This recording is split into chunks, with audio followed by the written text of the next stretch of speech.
Em janeiro de 1966, um despacho com aparência burocrática abriu o processo criminal contra os responsáveis por um livro que ousara reunir, numa só antologia, aquilo que o Estado Novo preferia manter disperso, envergonhado e em silêncio, o erotismo da própria poesia portuguesa.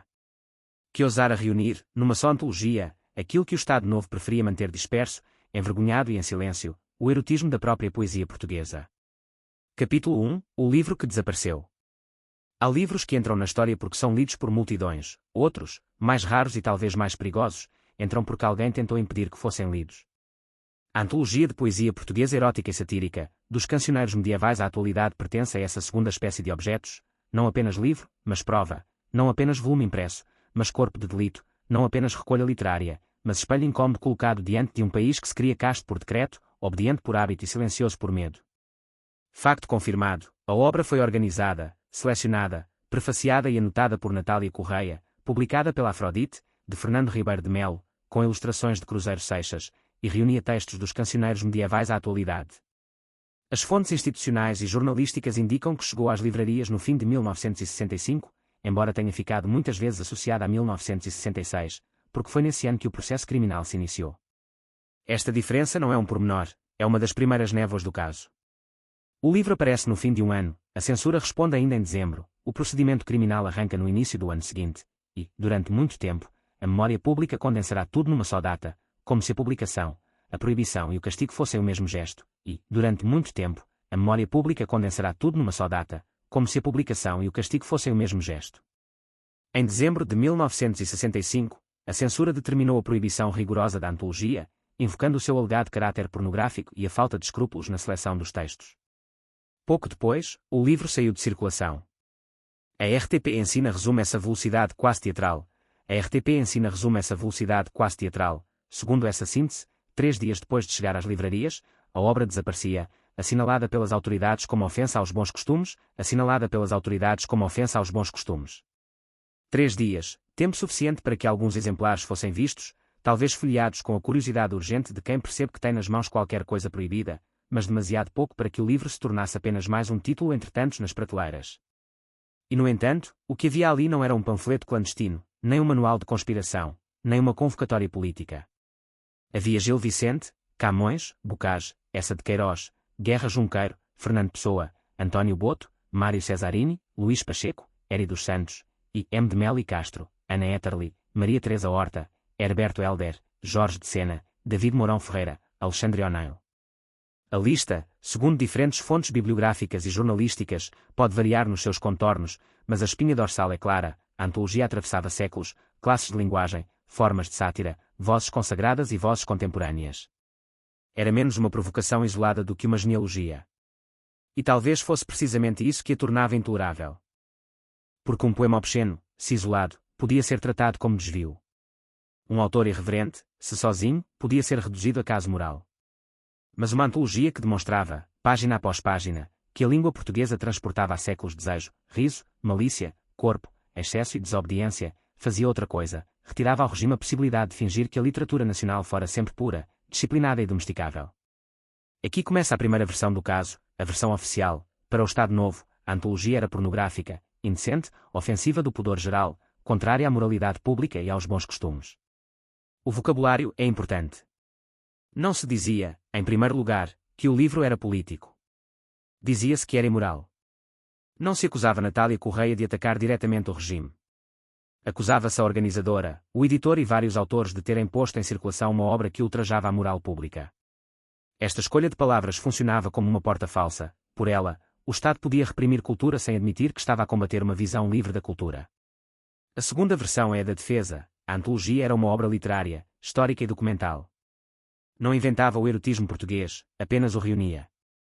Não corrompia a tradição, revelava-a. Natália Correia invocaria a existência de estudos e edições académicas de cantigas de escárnio e maldizer, chamando para a sua defesa nomes como Carolina Michelis de Vasconcelos, Elsa Pacheco Machado e Rodrigues Lapa, bem como o cancioneiro da Biblioteca Nacional e as cantigas de escárnio e maldizer. A pergunta implícita era devastadora: se certos textos podiam existir na universidade, por que motivo se tornavam crime quando reunidos numa edição dirigida ao público? E há ainda uma terceira camada, que não deve ser confundida com o facto documental, mas que ajuda a compreender a atmosfera do episódio. Domínio narrativo, não facto, imaginemos a antologia como um objeto pousado numa livraria de Lisboa, volumoso, com mais de 500 páginas, carregando uma promessa de transgressão culta. Não sabemos quem a folheou primeiro, quem a comprou, quem a escondeu debaixo do casaco, quem avisou as autoridades ou quem, ao lê-la, percebeu que o escândalo não estava apenas nas palavras, mas na sua proveniência. Porque o livro parecia dizer ao leitor: isto que te ensinaram a temer sempre existiu na tua língua. Natália Correia não era uma desconhecida apanhada por acaso na engrenagem. Facto confirmado, escritora, poetisa, dramaturga, ensaísta, jornalista e figura pública de oposição cultural. Facto confirmado, escritora, poetisa, dramaturga, ensaísta, jornalista e figura pública de oposição cultural. Natália Correia fora referenciada desde cedo pela PIDE como elemento adversário das instituições e ligada às oposições, segundo a Assembleia da República. A Assembleia da República descreve a sua intervenção política como inseparável da sua condição de poeta, e assinala o seu apoio ao movimento de unidade democrática no final da Segunda Guerra Mundial, bem como às candidaturas oposicionistas de Norton de Matos e Humberto Delgado. Antes da antologia, portanto, já existia uma vigilância. O livro não caiu sobre uma mesa vazia, caiu sobre um ficheiro já aberto. É aqui que a história muda de género. O que parecia disputa estética torna-se detetive político. A pergunta deixa de ser apenas: que poemas havia naquele volume? Passa a ser: por que motivo um Estado se sentiu ameaçado por uma antologia literária? E mais, quem ganhava quando um conflito cultural era reduzido a escândalo moral? Cui bono, a quem aproveitava? Se o caso fosse assumido como político, Natália Correia e os restantes arguidos poderiam aparecer perante a opinião pública como opositores perseguidos por uma ditadura. Mas se o processo fosse tratado como pornografia, o regime empurrava-os para outro lugar, não o dos dissidentes, mas o dos corruptores. Esta leitura, que surge em reflexões posteriores sobre o caso, encontra eco numa preocupação atribuída a Luís Pacheco em correspondência citada por Francisco Topa, a de que o regime preferisse manter os réus no banco dos pornográficos, evitando transformar a questão num processo político frontal. Encontra eco numa preocupação atribuída a Luís Pacheco em correspondência citada por Francisco Topa, a de que o regime preferisse manter os réus no banco dos pornográficos, evitando transformar a questão num processo político frontal. Facto confirmado, o procedimento criminal começou em 17 de janeiro de 1966, por despacho que mandava instaurar procedimento contra os responsáveis pela antologia, por alegado ultraje à moral pública. No dia seguinte, 18 de janeiro, Natália Correia foi interrogada na Subdiretoria da Polícia Judiciária de Lisboa. O livro, que dias antes era ainda objeto literário, já se transformara em processo, em autos, em perguntas, em trechos sublinhados, em linguagem arrancada à poesia e convertida em prova. E há uma imagem que atravessa todo este primeiro capítulo como prenúncio, a do livro retirado da circulação antes de ser plenamente lido. O Estado não esperou que a obra encontrasse os seus leitores, antecipou-se. Quis impedir a leitura, mas ao fazê-lo concedeu à antologia uma aura que talvez nenhum anúncio editorial conseguisse produzir. A proibição é, por vezes, uma forma involuntária de publicidade, e quando um poder autoritário diz a uma sociedade que não deve ler determinado livro, há sempre alguém que pergunta, em silêncio, o que existe ali de tão perigoso. Capítulo 2 – O dossiê da moral. A PIDE guardava nomes, relações, hábitos, suspeitas, livros, cartas, sinais de desvio e indícios de desobediência. O Estado Novo não precisava apenas de polícias nas ruas, precisava de arquivos. Um regime que censura aprende a pensar em fichas, carimbos, relatórios e processos. A repressão moderna raramente se apresenta como fúria desordenada, prefere a sanidade administrativa, a linguagem seca do despacho, o papel timbrado que transforma um poema em ameaça e uma antologia em caso criminal. Facto confirmado, o processo relativo à antologia encontra-se identificado por Francisco Topa, em estudo baseado na documentação da Torre do Tomo, como pertencente ao Tribunal de Comarca de Lisboa, 4º Juízo Criminal, processo número 90/1966. A primeira peça data de 17 de janeiro de 1966. Este detalhe é essencial porque retira o caso da lenda e o devolve ao arquivo. Não estamos apenas perante uma memória de perseguição, estamos perante uma maquinaria documental que deixou rasto. Na aparência, tratava-se de moral pública. Mas a moral, naquele contexto, era também tecnologia de governo. O regime podia controlar a imprensa, a edição, o teatro, o cinema e a circulação de ideias, podia impedir que certas palavras chegassem ao público, podia vigiar escritores e editores, podia transformar o erotismo numa categoria policial. E quando o corpo entrava na literatura, a literatura deixava de ser apenas literatura. Passava a tocar na disciplina íntima dos cidadãos. A acusação, segundo a investigação de Francisco Topa, concentrou-se em trechos selecionados. Facto confirmado, o Ministério Público privilegiou palavras consideradas obscenas, referências a órgãos sexuais, alusões a práticas sexuais e linguagem vernácula, parecendo ler a obra em diagonal, à procura de expressões chocantes, e deixando em segundo plano a dimensão satírica, histórica e literária do conjunto. Este ponto é decisivo. A antologia era vasta, atravessava séculos e autores, mas o olhar acusatório procurava fragmentos. O tribunal não precisava de compreender o edifício, bastava-lhe destacar pedras que parecessem impróprias. Domínio narrativo, não facto, podemos imaginar uma mesa coberta de papéis, onde alguém, em vez de ler a antologia como mapa literário, a percorre como quem procura contrabando.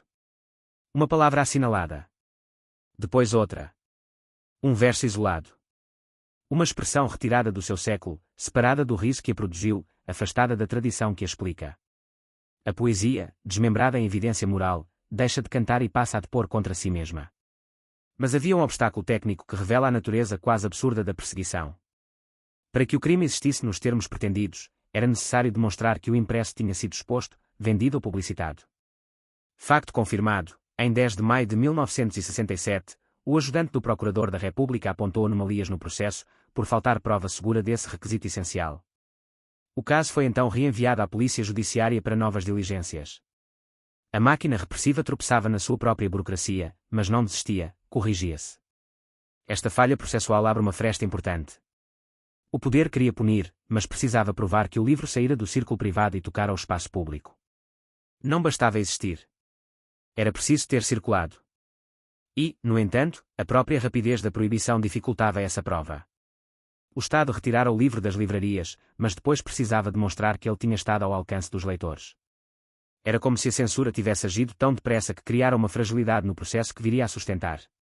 Facto confirmado, a primeira acusação formal surgiu em 9 de julho de 1966, assinada por Fernando Lopes de Melo. Mais tarde, depois das anomalias processuais, houve uma segunda acusação, em 1 de fevereiro de 1968, contra praticamente os mesmos réus, excluindo Artur Geraldo Soares, que entretanto falecera. Facto confirmado, a primeira acusação formal surgiu em 9 de julho de 1966, assinada por Fernando Lopes de Melo. Mais tarde, depois das anomalias processuais, houve uma segunda acusação, em 1 de fevereiro de 1968, contra praticamente os mesmos réus, excluindo Artur Geraldo Soares, que entretanto falecera. Em termos documentais, o caso passou por duas fases acusatórias, com diligências refeitas após a detecção de falhas processuais. Não foi um gesto único, foi insistência. Não foi impulso momentâneo, foi perseguição reconfigurada. Entre as peças mais materiais do caso estão os exemplares apreendidos. Facto confirmado, a PIDE comunicou a apreensão de 24 exemplares da antologia em casa de Natália Correia e 3 exemplares na tipografia da Sociedade da História, destinados à Biblioteca Nacional, num total de 37 exemplares. 37 livros, não um arsenal, não uma multidão de volumes espalhados pelo país, mas livros suficientes para que a autoridade os transformasse em símbolo de ameaça. No universo da censura, uma pequena quantidade podia bastar, desde que representasse uma ideia intolerável. E que ideia era essa? A de que o corpo tinha história.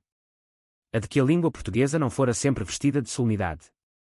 A de que os clássicos, tantas vezes convocados pelo nacionalismo cultural, também podiam ser irreverentes, satíricos, carnais.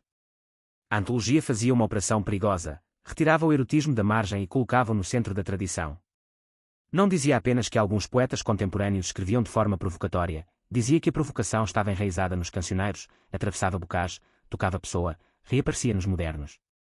Censurar aquele livro era, de certo modo, censurar uma parte da memória literária portuguesa. A versão oficial continuava a falar de pornografia. A defesa insistia em literatura.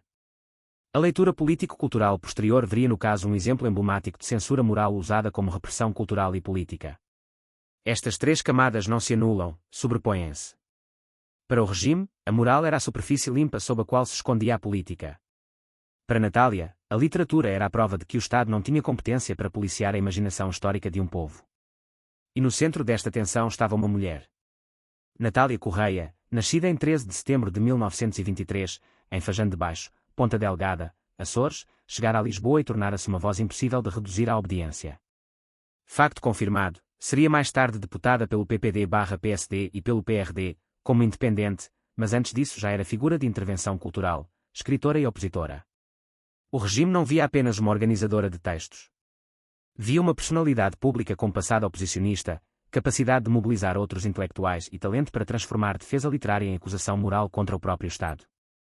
Domínio narrativo, não facto. Se houvesse uma pergunta silenciosa no interrogatório, talvez fosse esta: quem autorizou uma mulher a organizar o desejo? Porque o escândalo não estava apenas no erotismo, nem apenas na sátira. Estava também na autoridade intelectual de Natália, na sua recusa de pedir licença, no modo como assumia a literatura como território soberano.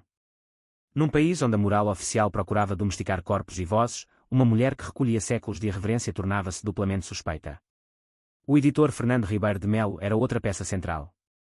Facto confirmado, editor da Afrodite, foi responsável pela publicação da antologia e viria a receber a mesma condenação principal que Natália. Fontes posteriores descrevem-no como editor irreverente, associado a obras que chocavam a moral oficial.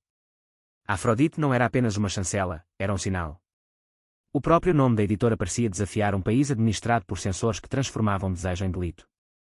Segundo relatos editoriais posteriores citados pela E-Cultura, Ribeiro de Melo, prevendo a proibição, terá promovido, com consentimento de Natália, uma edição alternativa, sem as ilustrações de Cruzeiro Seixas, indicando a origem brasileira para escapar ao crivo censório. Isto deve ser tratado como memória editorial posterior, não como facto documental plenamente encerrado. Segundo relatos citados pela E-Cultura, Ribeiro de Melo, prevendo a proibição, terá promovido, com consentimento de Natália, uma edição alternativa, sem as ilustrações de Cruzeiro Seixas, indicando a origem brasileira para escapar ao crivo censório. Isto é uma versão forte na memória editorial, mas deve ser apresentada como relato posterior, não como facto documental plenamente encerrado. Se for verdadeira nos seus contornos, acrescenta ao caso uma dimensão quase clandestina, o livro, perseguido na superfície, encontrando túneis informais para continuar a circular. E aqui o dossiê da moral transforma-se em dossiê de medo. O que o Estado temia não era apenas que alguém lesse certas palavras, temia que a leitura quebrasse a ficção de uma nação sem desejo, sem riso obsceno, sem tradição satírica, sem corpo. A censura queria proteger os portugueses de se reconhecerem no espelho. Mas o espelho já existia, encadernado, anotado, impresso, ilustrado, apreendido. Capítulo 3 – Juízes da leitura. O julgamento só começaria muito depois, e essa demora é uma das chaves da história. Um processo rápido poderia parecer reflexo de escândalo imediato, um processo que se arrasta durante anos revela outra coisa, a persistência lenta de um Estado que não esquece, que arquiva, que adia, que retoma, que reorganiza, que espera o momento de fazer da sentença um aviso. Facto confirmado, o julgamento deveria ter começado em 3 de junho de 1969, mas sofreu adiamentos. A primeira sessão efetiva ocorreu apenas em 17 de março de 1970. A sentença foi lida em 21 de março de 1970. Entre a chegada da antologia às livrarias e a condenação, passaram-se anos, entre o despacho inicial e a última peça do processo, ainda mais. Francisco Topa assinala que o processo se estendeu de 17 de janeiro de 1966 a 27 de junho de 1973, data ligada à inutilização pelo fogo do exemplar apenso ao processo. Cerca de 7 anos e meio para perseguir um livro. A Assembleia da República refere que o julgamento decorreu à porta fechada. Esta imagem é poderosa, um tribunal discutindo o que a sociedade podia ou não podia ler, mas impedindo a própria sociedade de assistir plenamente a essa discussão. Esta imagem é poderosa, um tribunal discutindo o que a sociedade podia ou não podia ler, mas impedindo a própria sociedade de assistir plenamente a essa discussão. A porta fechada torna-se metáfora perfeita do caso. Lá dentro, juízes da moral decidiam sobre poemas. Cá fora, leitores eram tratados como menores incapazes de enfrentar a tradição literária da sua própria língua. Facto confirmado. Natália Correia. Facto confirmado. Natália Correia foi condenada a 90 dias de prisão, substituídos por igual tempo de multa, mais 15 dias de multa, à razão de 50 escudos por dia. Fernando Ribeiro de Melo recebeu a mesma pena. Mário Cesarini, Luís Pacheco, Éry dos Santos e M. de Melo e Castro foram condenados a 45 dias de prisão, substituídos por multa, mais 7 dias de multa. Francisco Marques Esteves foi absolvido. Éry dos Santos e Ribeiro de Melo chegaram a ser alvo de mandado de captura por atraso no pagamento. Quanto a Luís Pacheco, Francisco Topa indica que a sentença chegou a ser convertida em prisão, aparentemente sem cumprimento efetivo. Este último ponto deve permanecer formulado com cautela.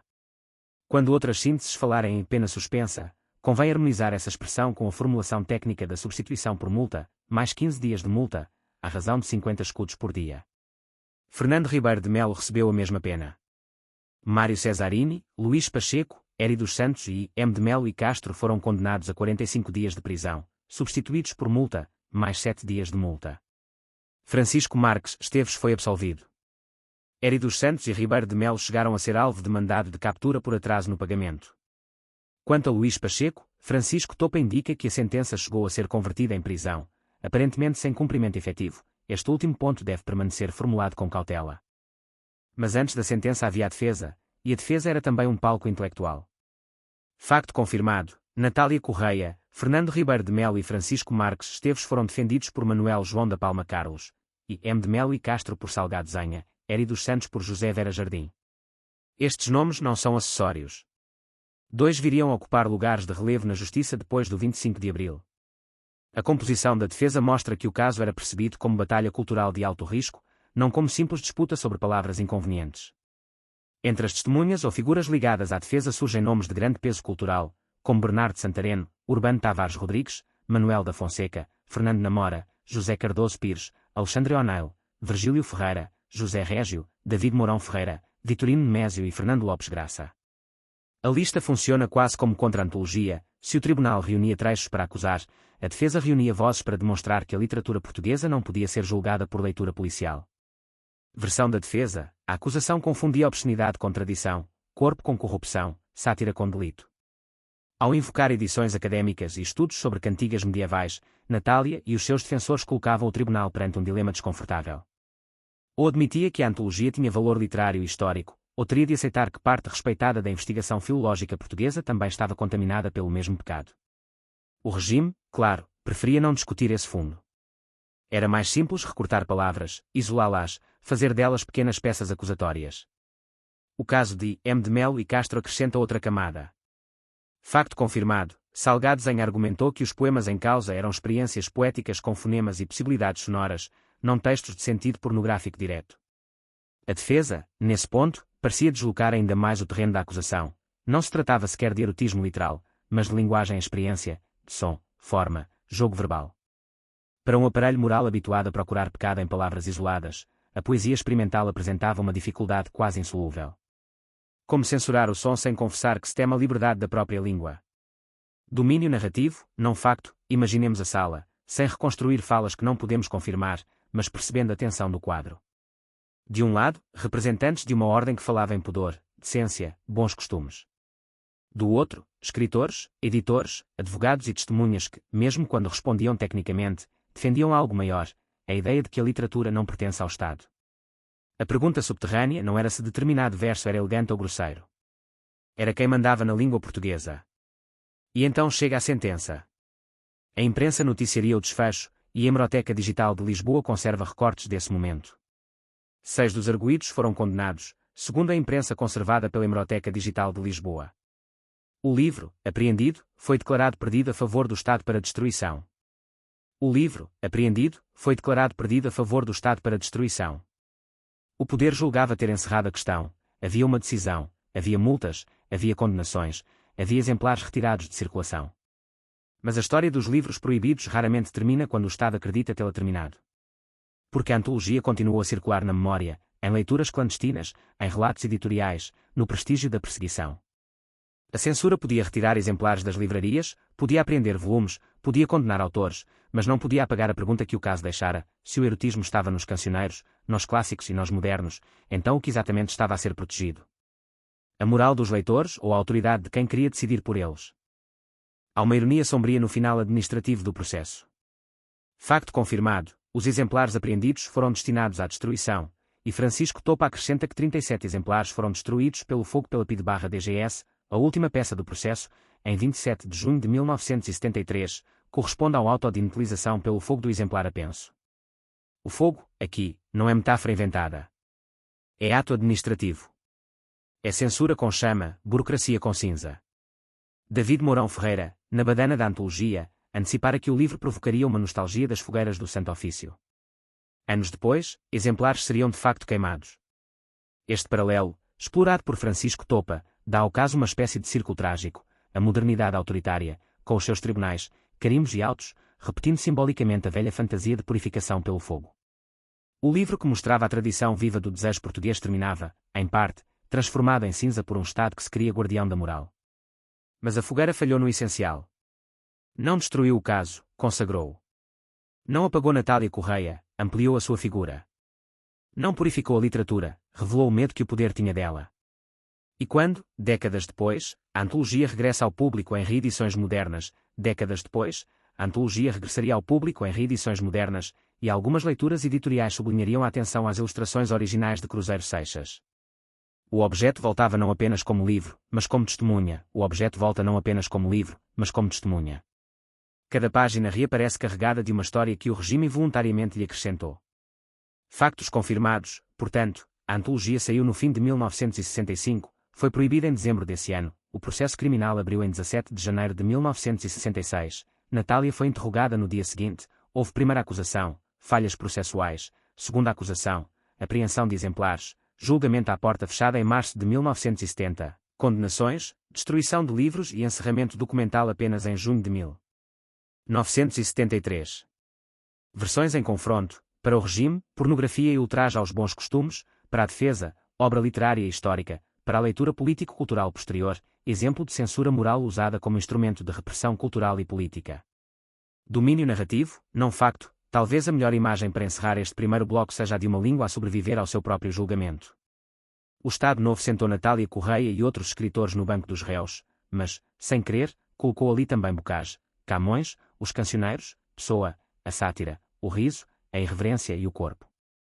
E quando os juízes decidiram o que os portugueses podiam ler sobre o próprio desejo, acabaram por revelar a fragilidade mais profunda de qualquer censura.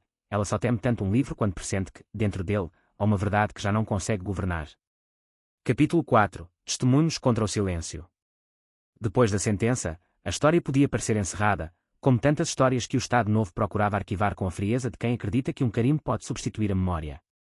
Havia condenações, havia multas, havia exemplares apreendidos, havia uma decisão noticiada pela imprensa, havia a aparência de que o aparelho judicial fizera o seu trabalho e de que a moral pública fora, segundo a versão oficial, defendida contra um perigo impresso.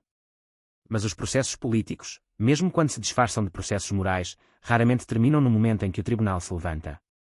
Continuam dentro das pessoas, nas conversas interrompidas, nas cartas guardadas, nos livros escondidos, nos nomes que passam a ser pronunciados com cuidado, como se cada sílaba pudesse ter ouvidos. Facto confirmado, o julgamento da antologia de poesia portuguesa erótica e satírica, dos cancioneiros medievais à atualidade decorreu em março de 1970, à porta fechada, e a sentença foi lida em 21 de março de 1970. Facto confirmado, Natália Correia e Fernando Ribeiro de Melo foram condenados a 90 dias de prisão, substituídos por igual tempo de multa, mais 15 dias de multa, à razão de 50 escudos por dia. Facto confirmado, Mário Cesarini, Luís Pacheco, Eri dos Santos e M. de Melo e Castro foram condenados a 45 dias de prisão, substituídos por multa, mais 7 dias de multa. Facto confirmado, Francisco Marques Esteves foi absolvido. Mas uma sentença não mede a totalidade de uma ferida. Mede apenas aquilo que o tribunal consegue escrever. Fora das páginas oficiais ficava o desgaste íntimo de anos de espera, a sensação de estar sempre sob observação, o peso de uma acusação que não pretendia apenas punir um ato editorial, mas marcar publicamente um conjunto de autores como ameaça à decência. O castigo jurídico podia converter-se em multa, o castigo simbólico pretendia ser mais profundo. Queria transformar poetas em suspeitos morais, editores em corruptores, leitores em cúmplices de uma transgressão. Facto confirmado, Natália Correia já era uma figura referenciada pela PIDE como adversária das instituições e ligada às oposições. Facto confirmado, antes do caso da antologia, apoiaram o Movimento de Unidade Democrática e as candidaturas oposicionistas de Norton de Matos e Humberto Delgado. Isto significa que, para o regime, o livro não surgia isolado de uma biografia. Surgia colado a uma mulher já vista como indócil, já observada, já pertencente àquela zona perigosa onde a literatura, a opinião e a política se contaminavam. Versão oficial, o caso era de moral pública. A antologia ofendia os bons costumes, feria o pudor geral, introduzia na circulação pública palavras e imagens que, segundo o Estado, não deviam estar ao alcance dos portugueses. Versão da defesa, o caso era de literatura, história e liberdade intelectual. A antologia não criava a obscenidade, não fabricava uma tradição inexistente, não corrompia o património nacional. Reunia textos que demonstravam que a língua portuguesa sempre fora mais ampla, mais irónica, mais carnal e mais livre do que a versão oficial da cultura admitia. Leitura político-cultural posterior, a moral funcionou como máscara. Ao chamar pornográfico ao que também era literário e histórico, o regime evitava assumir que estava a reprimir uma intervenção cultural com ressonância política. Não precisava dizer que temia Natália Correia como voz pública, bastava dizer que condenava uma antologia por indecência. Os testemunhos que rodeiam o processo mostram que a defesa não se limitou a uma argumentação técnica. Facto confirmado, entre as testemunhas ou figuras ligadas à defesa surgem nomes como Bernardo Santareno, Urbano Tavares Rodrigues, Manuel da Fonseca, Fernando Namora, José Cardoso Pires, Alexandre O'Neill, Virgílio Ferreira, José Régio, David Mourão Ferreira, Vitorino Nemésio e Fernando Lopes Graça. Esta constelação não era decorativa. Era um sinal. Quando tantos nomes da cultura surgem em torno de um processo, o que está em causa ultrapassa o destino de um livro. Passa a ser a definição pública da própria literatura. Havia, nesse conjunto de vozes, uma espécie de tribunal paralelo, não oficial, não armado de códigos penais, mas sustentado por memória literária, autoridade intelectual e experiência de censura. O Estado dizia: isto é pornografia. A defesa respondia: isto é Portugal, visto sem maquilhagem. O Estado dizia: isto fere a moral. A defesa respondia: isto pertence à tradição. O Estado dizia: isto deve ser retirado. A defesa respondia: isto deve ser lido. Domínio narrativo, não facto. Podemos imaginar Natália, depois dos dias de tribunal, atravessando Lisboa com a consciência de que cada rua podia ser normal e hostil ao mesmo tempo. A cidade continuava a funcionar, as montras abriam, os elétricos passavam, os cafés recebiam conversas meio murmuradas, mas para quem vivia sob vigilância a normalidade nunca era inteiramente inocente. Um olhar podia ser apenas um olhar, ou podia ser um registro. Um telefonema podia ser apenas uma chamada, ou podia ser uma ameaça invisível. A vida continuava, sim, mas continuava com uma segunda respiração, mais baixa, mais cautelosa. Não é necessário inventar grandes cenas de violência para compreender a pressão. A repressão intelectual muitas vezes opera pelo cansaço. Faz esperar. Obriga a responder. Obriga a pagar. Obriga a explicar aquilo que, numa sociedade livre, não exigiria absolvição. Faz com que o acusado tenha de defender não apenas um texto, mas a sua dignidade, o seu ofício, a sua intenção, o seu direito de existir publicamente sem pedir desculpa por pensar. Facto confirmado, o processo teve duas acusações. A primeira acusação formal surgiu em 9 de julho de 1966. Depois, em 10 de maio de 1967, foram apontadas anomalias processuais relacionadas com a falta de prova segura de exposição, venda ou publicidade do impresso. Em 1 de fevereiro de 1968, foi deduzida nova acusação contra praticamente os mesmos réus, excluindo Artur Geraldo Soares, que entretanto deixara de poder figurar no processo por já ter partido da vida. Este detalhe burocrático é uma das zonas mais reveladoras da história. O Estado não era uma máquina perfeita, mas era uma máquina persistente. Quando o processo falhava, não recuava por pudor jurídico, reorganizava-se. Quando faltava prova, procurava nova diligência. Quando a acusação se mostrava frágil, escrevia-se outra. A perseguição não precisava de ser elegante. Precisava apenas de continuar. E enquanto continuava, corroía. Para Natália, para Fernando Ribeiro de Melo, para os poetas envolvidos, para os advogados, para as testemunhas, cada adiamento era uma forma de presença. O julgamento, antes de acontecer, já acontecia como expectativa. A sentença, antes de ser lida, já existia como possibilidade. O processo ocupava tempo, imaginação, energia, conversas, receios. Mesmo quando nada se passava publicamente, algo se passava por dentro. Versão possível, não comprovada em detalhe documental direto, é plausível que, num ambiente de censura e vigilância, muitos leitores, livreiros e amigos da literatura tenham tratado a antologia como objeto de circulação cautelosa, comentada em voz baixa e guardado com prudência. Esta ideia é sustentada em linhas gerais por referências posteriores à circulação clandestina da obra, mas as cenas concretas de quem leu, onde leu e como escondeu pertencem ao domínio da reconstrução narrativa, não ao facto confirmado. Domínio narrativo, não facto, talvez um exemplar passasse de mão em mão como quem passa uma notícia perigosa. Talvez alguém o embrulhasse em papel comum para que a capa não denunciasse o conteúdo. Talvez se lessem poemas em salas onde as janelas ficavam fechadas não por frio, mas por hábito de precaução. Talvez o leitor se surpreendesse menos com o erotismo do que com a evidência histórica, afinal, a língua que a escola ensinara como solene também sabia rir, morder, desejar e desafiar. A força da antologia estava precisamente aí. O regime podia atacar palavras isoladas, mas Natália havia montado uma arquitetura. Não era apenas uma coleção de textos atrevidos, era uma travessia. Dos cancioneiros medievais à atualidade, o livro sugeria uma continuidade desconfortável. A irreverência não era acidente. A sátira não era importação moderna. O corpo não era uma degenerescência contemporânea. Estava tudo lá, atravessando séculos, nomes venerados e autores vivos, tradição e vanguarda, erudição e provocação. E isso tinha um preço humano. Porque defender esse livro era defender uma visão de Portugal contra a versão autorizada de Portugal. Era dizer que a nação não cabia no catecismo moral do regime. Era afirmar que o património literário não podia ser higienizado para servir uma ideia disciplinada de povo. Era, sobretudo, assumir que a cultura não devia ajoelhar-se perante a polícia do vocabulário. Natália Correia pagou esse preço não apenas no tribunal, mas na exposição pública de ser colocada no centro de uma acusação moral. Uma mulher intelectual, autónoma, combativa, organizadora de uma antologia sobre erotismo e sátira, convertida em ré. Para um regime profundamente conservador, havia nessa imagem uma ameaça que excedia o livro. Natália não pedia licença para ler os clássicos contra a moral oficial. Não pedia licença para reunir os vivos e os mortos da literatura numa mesma linhagem de desobediência. Não pedia licença para afirmar que a poesia tinha direito ao corpo. Capítulo 5 – A traição da linguagem. Há uma forma subtil de traição que não vem de um amigo, nem de um aliado, nem de uma reunião secreta. Vem da linguagem quando o poder a sequestra. O mesmo poema que nasce como sátira transforma-se, nas mãos da acusação, em prova de indecência. A mesma palavra que, dentro de um texto, pode carregar ironia, história, ritmo ou provocação estética, passa a ser lida como mancha. O mesmo livro que se apresenta como antologia literária é rebatizado como objeto pornográfico. E quando o Estado muda o nome das coisas, muda também o lugar moral de quem as fez. Facto confirmado, a acusação tratou o caso como abuso de liberdade de imprensa e alegado ultraje à moral pública. Facto confirmado, segundo a análise de Francisco Topa, a leitura acusatória destacou sobretudo palavras consideradas obscenas, referências a órgãos sexuais, alusões a práticas sexuais e linguagem vernácula, parecendo deixar de lado grande parte da dimensão satírica e literária da obra. A acusação lia fragmentos, Natália defendia uma tradição.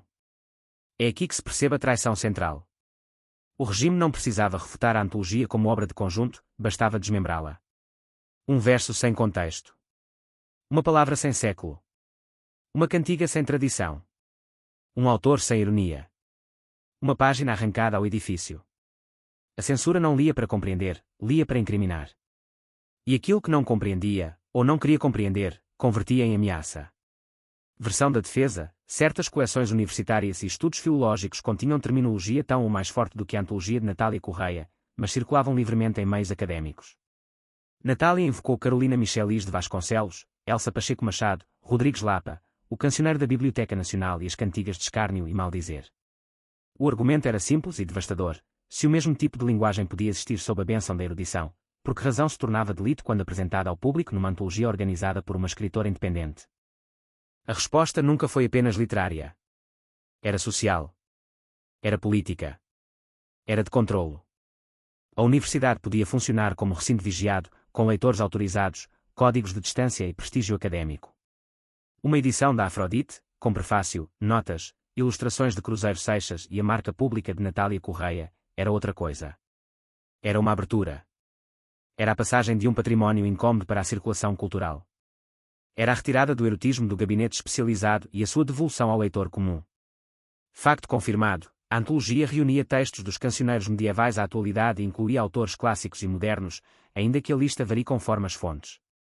Entre os nomes referidos por fontes bibliográficas e jornalísticas estão Gil Vicente, Camões, Bocage, Essa de Queiroz, Guerra Junqueiro, Fernando Pessoa, António Boto, Mário Cesarini, Luís Pacheco, Éry dos Santos, e M. de Melo e Castro, Ana Etterly, Maria Teresa Horta, Herberto Helder, Jorge de Sena, David Mourão Ferreira e Alexandre O'Neill. Esta enumeração, quando dita em voz alta, desfaz a acusação simplista. Não se tratava de um canto marginal sem passado. Tratava-se de uma linhagem. E a linhagem era perigosa porque obrigava o regime a escolher entre duas hipóteses embaraçosas. Ou aceitava que a literatura portuguesa sempre contivera erotismo e sátira, ou teria de censurar simbolicamente uma parte da tradição que dizia venerar. Domínio narrativo, não facto. Imaginemos a acusação como alguém que entra numa catedral antiga, em vez de olhar para o conjunto, aponta apenas para uma figura esculpida num canto, declarando que todo o edifício é indecente. Natália, nesse quadro imaginário, não defende apenas a figura. Defende a catedral inteira. Defende a estranheza, a beleza, o riso, a sombra, o excesso, tudo aquilo que uma tradição viva contém e que uma moral administrativa gostaria de lixar até ficar lisa. Mas a traição da linguagem tinha outra consequência. Ao chamar pornográficos aos arguídos, o regime tentava deslocá-los do campo da coragem política para o campo da vergonha. Um opositor político pode ganhar aura. Um escritor perseguido por ideias pode ganhar solidariedade. Mas um acusado de ofender os bons costumes é empurrado para a suspeita íntima, para o murmúrio, para a condenação social disfarçada de prudência. Era uma estratégia eficaz porque operava no terreno da reputação. Facto confirmado, Luís Pacheco percebeu, em carta citada por Francisco Topa, que o regime queria evitar transformar o caso num processo político, mantendo os réus no banco dos pornográficos. Este ponto é uma das chaves humanas e dramáticas do episódio. Não se tratava apenas de vencer em tribunal. Tratava-se de impedir que o Estado escolhesse o nome da acusação e, com esse nome, determinasse o modo como a sociedade olharia para os acusados. Versão político-cultural posterior, a pornografia, neste caso, funcionava como categoria política. Não porque a obra fosse um manifesto partidário, mas porque o regime utilizava a moral sexual para neutralizar uma afronta cultural. O corpo, quando aparece na literatura, torna-se ameaça para um poder que quer regular não apenas atos públicos, mas imaginários privados. Controlar o que se lê sobre o desejo é também controlar o modo como uma sociedade se pensa a si mesma. Natália parecia compreender que o combate era mais profundo do que uma defesa de bom gosto. Não bastava dizer que os textos eram aceitáveis. Era preciso dizer que o Estado não tinha autoridade para mutilar a tradição. Era preciso recusar a premissa segundo a qual a moral oficial podia decidir, sem contestação, que parte da literatura deveria existir à luz do dia e que parte deveria ser empurrada para o subterrâneo. Facto confirmado, a defesa de M. de Melo e Castro, conduzida por Salgado Zenha, argumentou que os poemas em causa eram experiências poéticas com fonemas e possibilidades sonoras, não textos de sentido pornográfico direto. Este episódio revela o limite quase cômico e quase trágico da censura. Uma autoridade habituada a procurar impureza em palavras isoladas via-se confrontada com a poesia experimental, com a língua libertada do sentido direto, com sons que não obedeciam ao regime da denúncia moral. Como condenar um fonema? Como interrogar uma forma? Como obrigar a vanguarda a confessar intenção indecente? E, no entanto, a condenação veio. Isso mostra que o julgamento não dependia apenas da compreensão da obra. Dependia da necessidade de impor um limite. O tribunal podia não dominar a complexidade literária, filológica ou experimental do volume, mas sabia reconhecer uma afronta ao regime da obediência. A antologia ultrapassara a fronteira invisível, fizera do corpo uma matéria de cultura, da sátira uma herança, do desejo uma parte da língua nacional. Domínio narrativo, não facto, talvez, em algum momento, Natália tenha percebido que estava a ser julgada por uma obra e por uma insolência mais antiga. A insolência de não aceitar que a poesia fosse ornamento. A insolência de pensar a intervenção pública como obrigação dos poetas. A insolência de ser mulher num espaço onde a autoridade masculina do Estado preferia conceder às mulheres papéis domesticados, e não o lugar de quem organiza, prefacia, escolhe, interpreta e desafia. Facto confirmado, a Assembleia da República assinala que Natália via a intervenção política como obrigação dos poetas. Esta frase, no contexto do processo, adquire um peso especial. Porque a antologia, embora não fosse uma convocatória partidária, era intervenção. Intervinha na memória. Intervinha no cânone. Intervinha na moral pública. Intervinha na ideia de país. Ao reunir textos eróticos e satíricos, Natália dizia que a poesia portuguesa tinha um corpo e que esse corpo não pertencia ao Estado. A traição da linguagem, portanto, não venceu por completo. O regime conseguiu escrever uma sentença, mas não conseguiu fixar definitivamente o significado do livro. Chamou-lhe pornografia, a memória cultural viria a chamá-lo caso emblemático de censura literária. Chamou aos autores presumíveis delinquentes por abuso de liberdade de imprensa. A história viria a vê-los como figuras de uma batalha contra a domesticação moral da cultura. Tentou envergonhar, acabou por revelar o seu próprio medo. E há uma verdade amarga nessa inversão. O Estado Novo, ao tentar proteger uma imagem pura da nação, mostrou que essa pureza era fabricada. Ao tentar impedir que os portugueses lessem a sua própria tradição erótica, confessou que a tradição era mais livre do que ele. Ao punir Natália Correia, admitiu sem o dizer que uma antologia podia abalar a narrativa oficial de Portugal. Capítulo 6. As últimas horas do livro. Há finais que chegam tarde demais para parecerem finais. A sentença foi lida em março de 1970, mas o processo ainda não terminara. Continuou a respirar nos autos, nos pagamentos, nos mandados, nas formalidades, nos exemplares apreendidos, nessa longa sobrevida burocrática que os regimes dão às suas perseguições. O livro fora condenado, mas ainda precisava ser tratado como resíduo perigoso. Não bastava retirá-lo das livrarias. Não bastava julgar os responsáveis. Não bastava multar os arguidos. Era preciso decidir o destino físico dos exemplares. Era preciso que o papel desaparecesse. Facto confirmado, os livros apreendidos foram declarados perdidos a favor do Estado para serem destruídos. Facto confirmado, a PIDE comunicou a apreensão de 24 exemplares em casa de Natália Correia e 3 exemplares na tipografia da Sociedade da História, destinados à Biblioteca Nacional, num total de 37 exemplares. Facto confirmado, Francisco Topa acrescenta que esses exemplares foram destruídos pelo fogo pela PIDE/DGS, e que a última peça do processo, datada de 27 de junho de 1973, corresponde ao auto de inutilização pelo fogo do exemplar apenso ao processo. O detalhe é quase insuportável pela sua força simbólica. Um Estado moderno, com tribunais, processos, despachos, polícias e linguagem administrativa, chegava ao fogo. Não ao fogo como metáfora de indignação, mas ao fogo como ato oficial. O livro que fora acusado de ofender os bons costumes terminava, em parte, convertido em cinza por uma autoridade que acreditava purificar a sociedade destruindo papel. David Mourão Ferreira antecipara, na badana da antologia, que o livro provocaria uma nostalgia das fogueiras do Santo Ofício.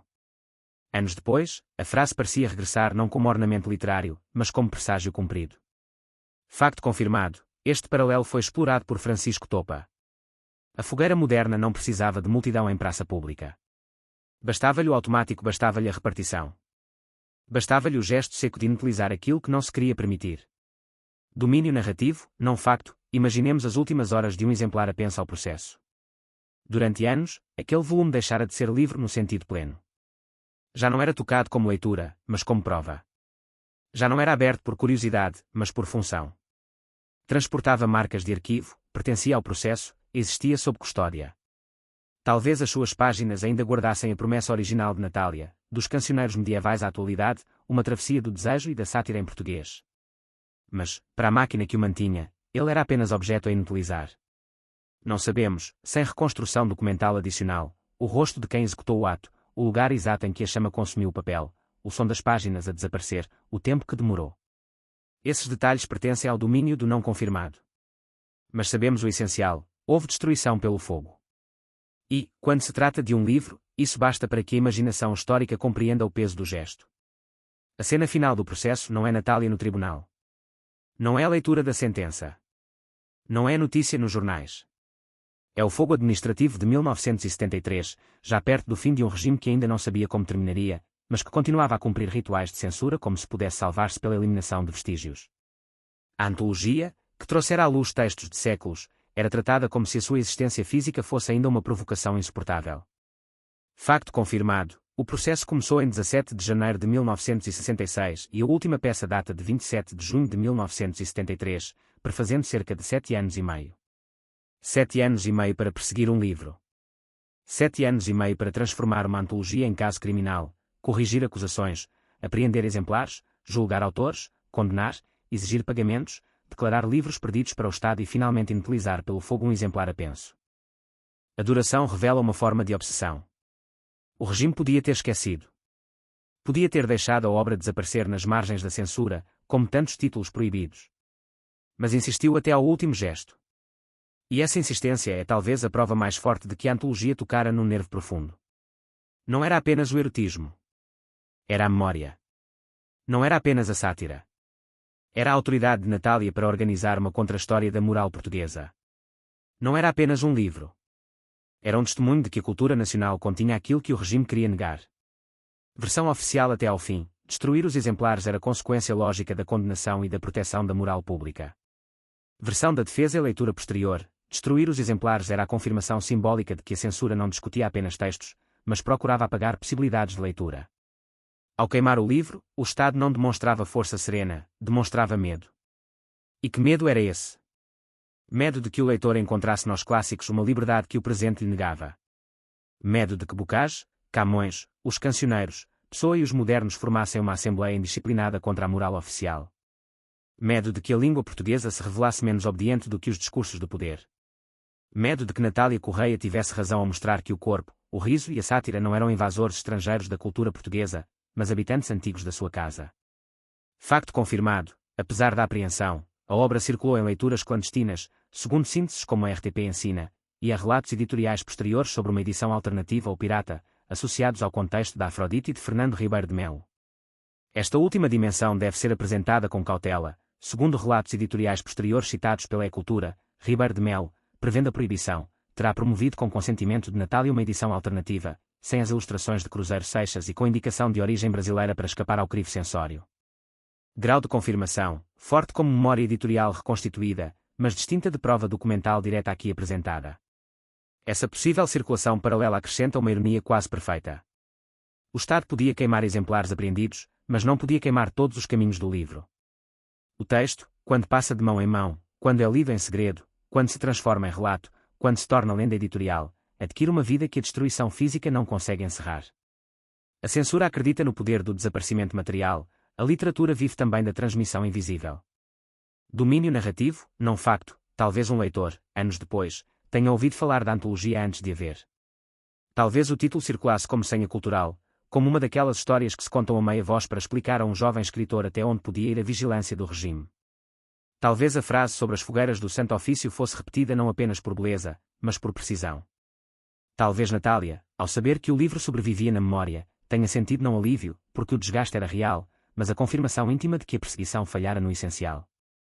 A dimensão trágica está aqui: o regime conseguiu ferir vidas, adiar destinos, impor multas, instalar medo, roubar tempo. Não falhou em tudo. A repressão nunca é inofensiva só porque a memória posterior consagra os perseguidos. Há custos que não se recuperam. Há anos que ficam tomados pela espera. Há energias gastas em defesa quando poderiam ter sido gastas em criação. Há o peso de ser obrigado a explicar ao tribunal que a literatura não é crime. Há a humilhação calculada de ser chamado imoral por um poder que usa a moral como instrumento de domínio. Mas a dimensão épica também está aqui: Natália Correia não ficou reduzida à acusação. A sua figura saiu do processo maior do que a moldura que lhe quiseram impor. O Estado tentou colocá-la no banco dos réus como organizadora de obscenidades, a história reconheceu-a como escritora, poetisa, dramaturga, ensaísta, jornalista, antologiadora e figura de intervenção pública.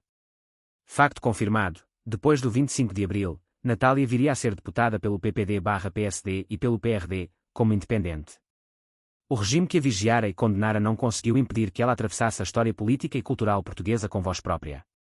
E, décadas depois, a antologia regressaria às livrarias em reedições modernas. Facto confirmado: a E-Cultura noticia a reedição da obra e sublinha o seu regresso ao público, com atenção à recuperação das ilustrações originais de Cruzeiro Seixas. O livro voltava como livro, mas também como testemunha.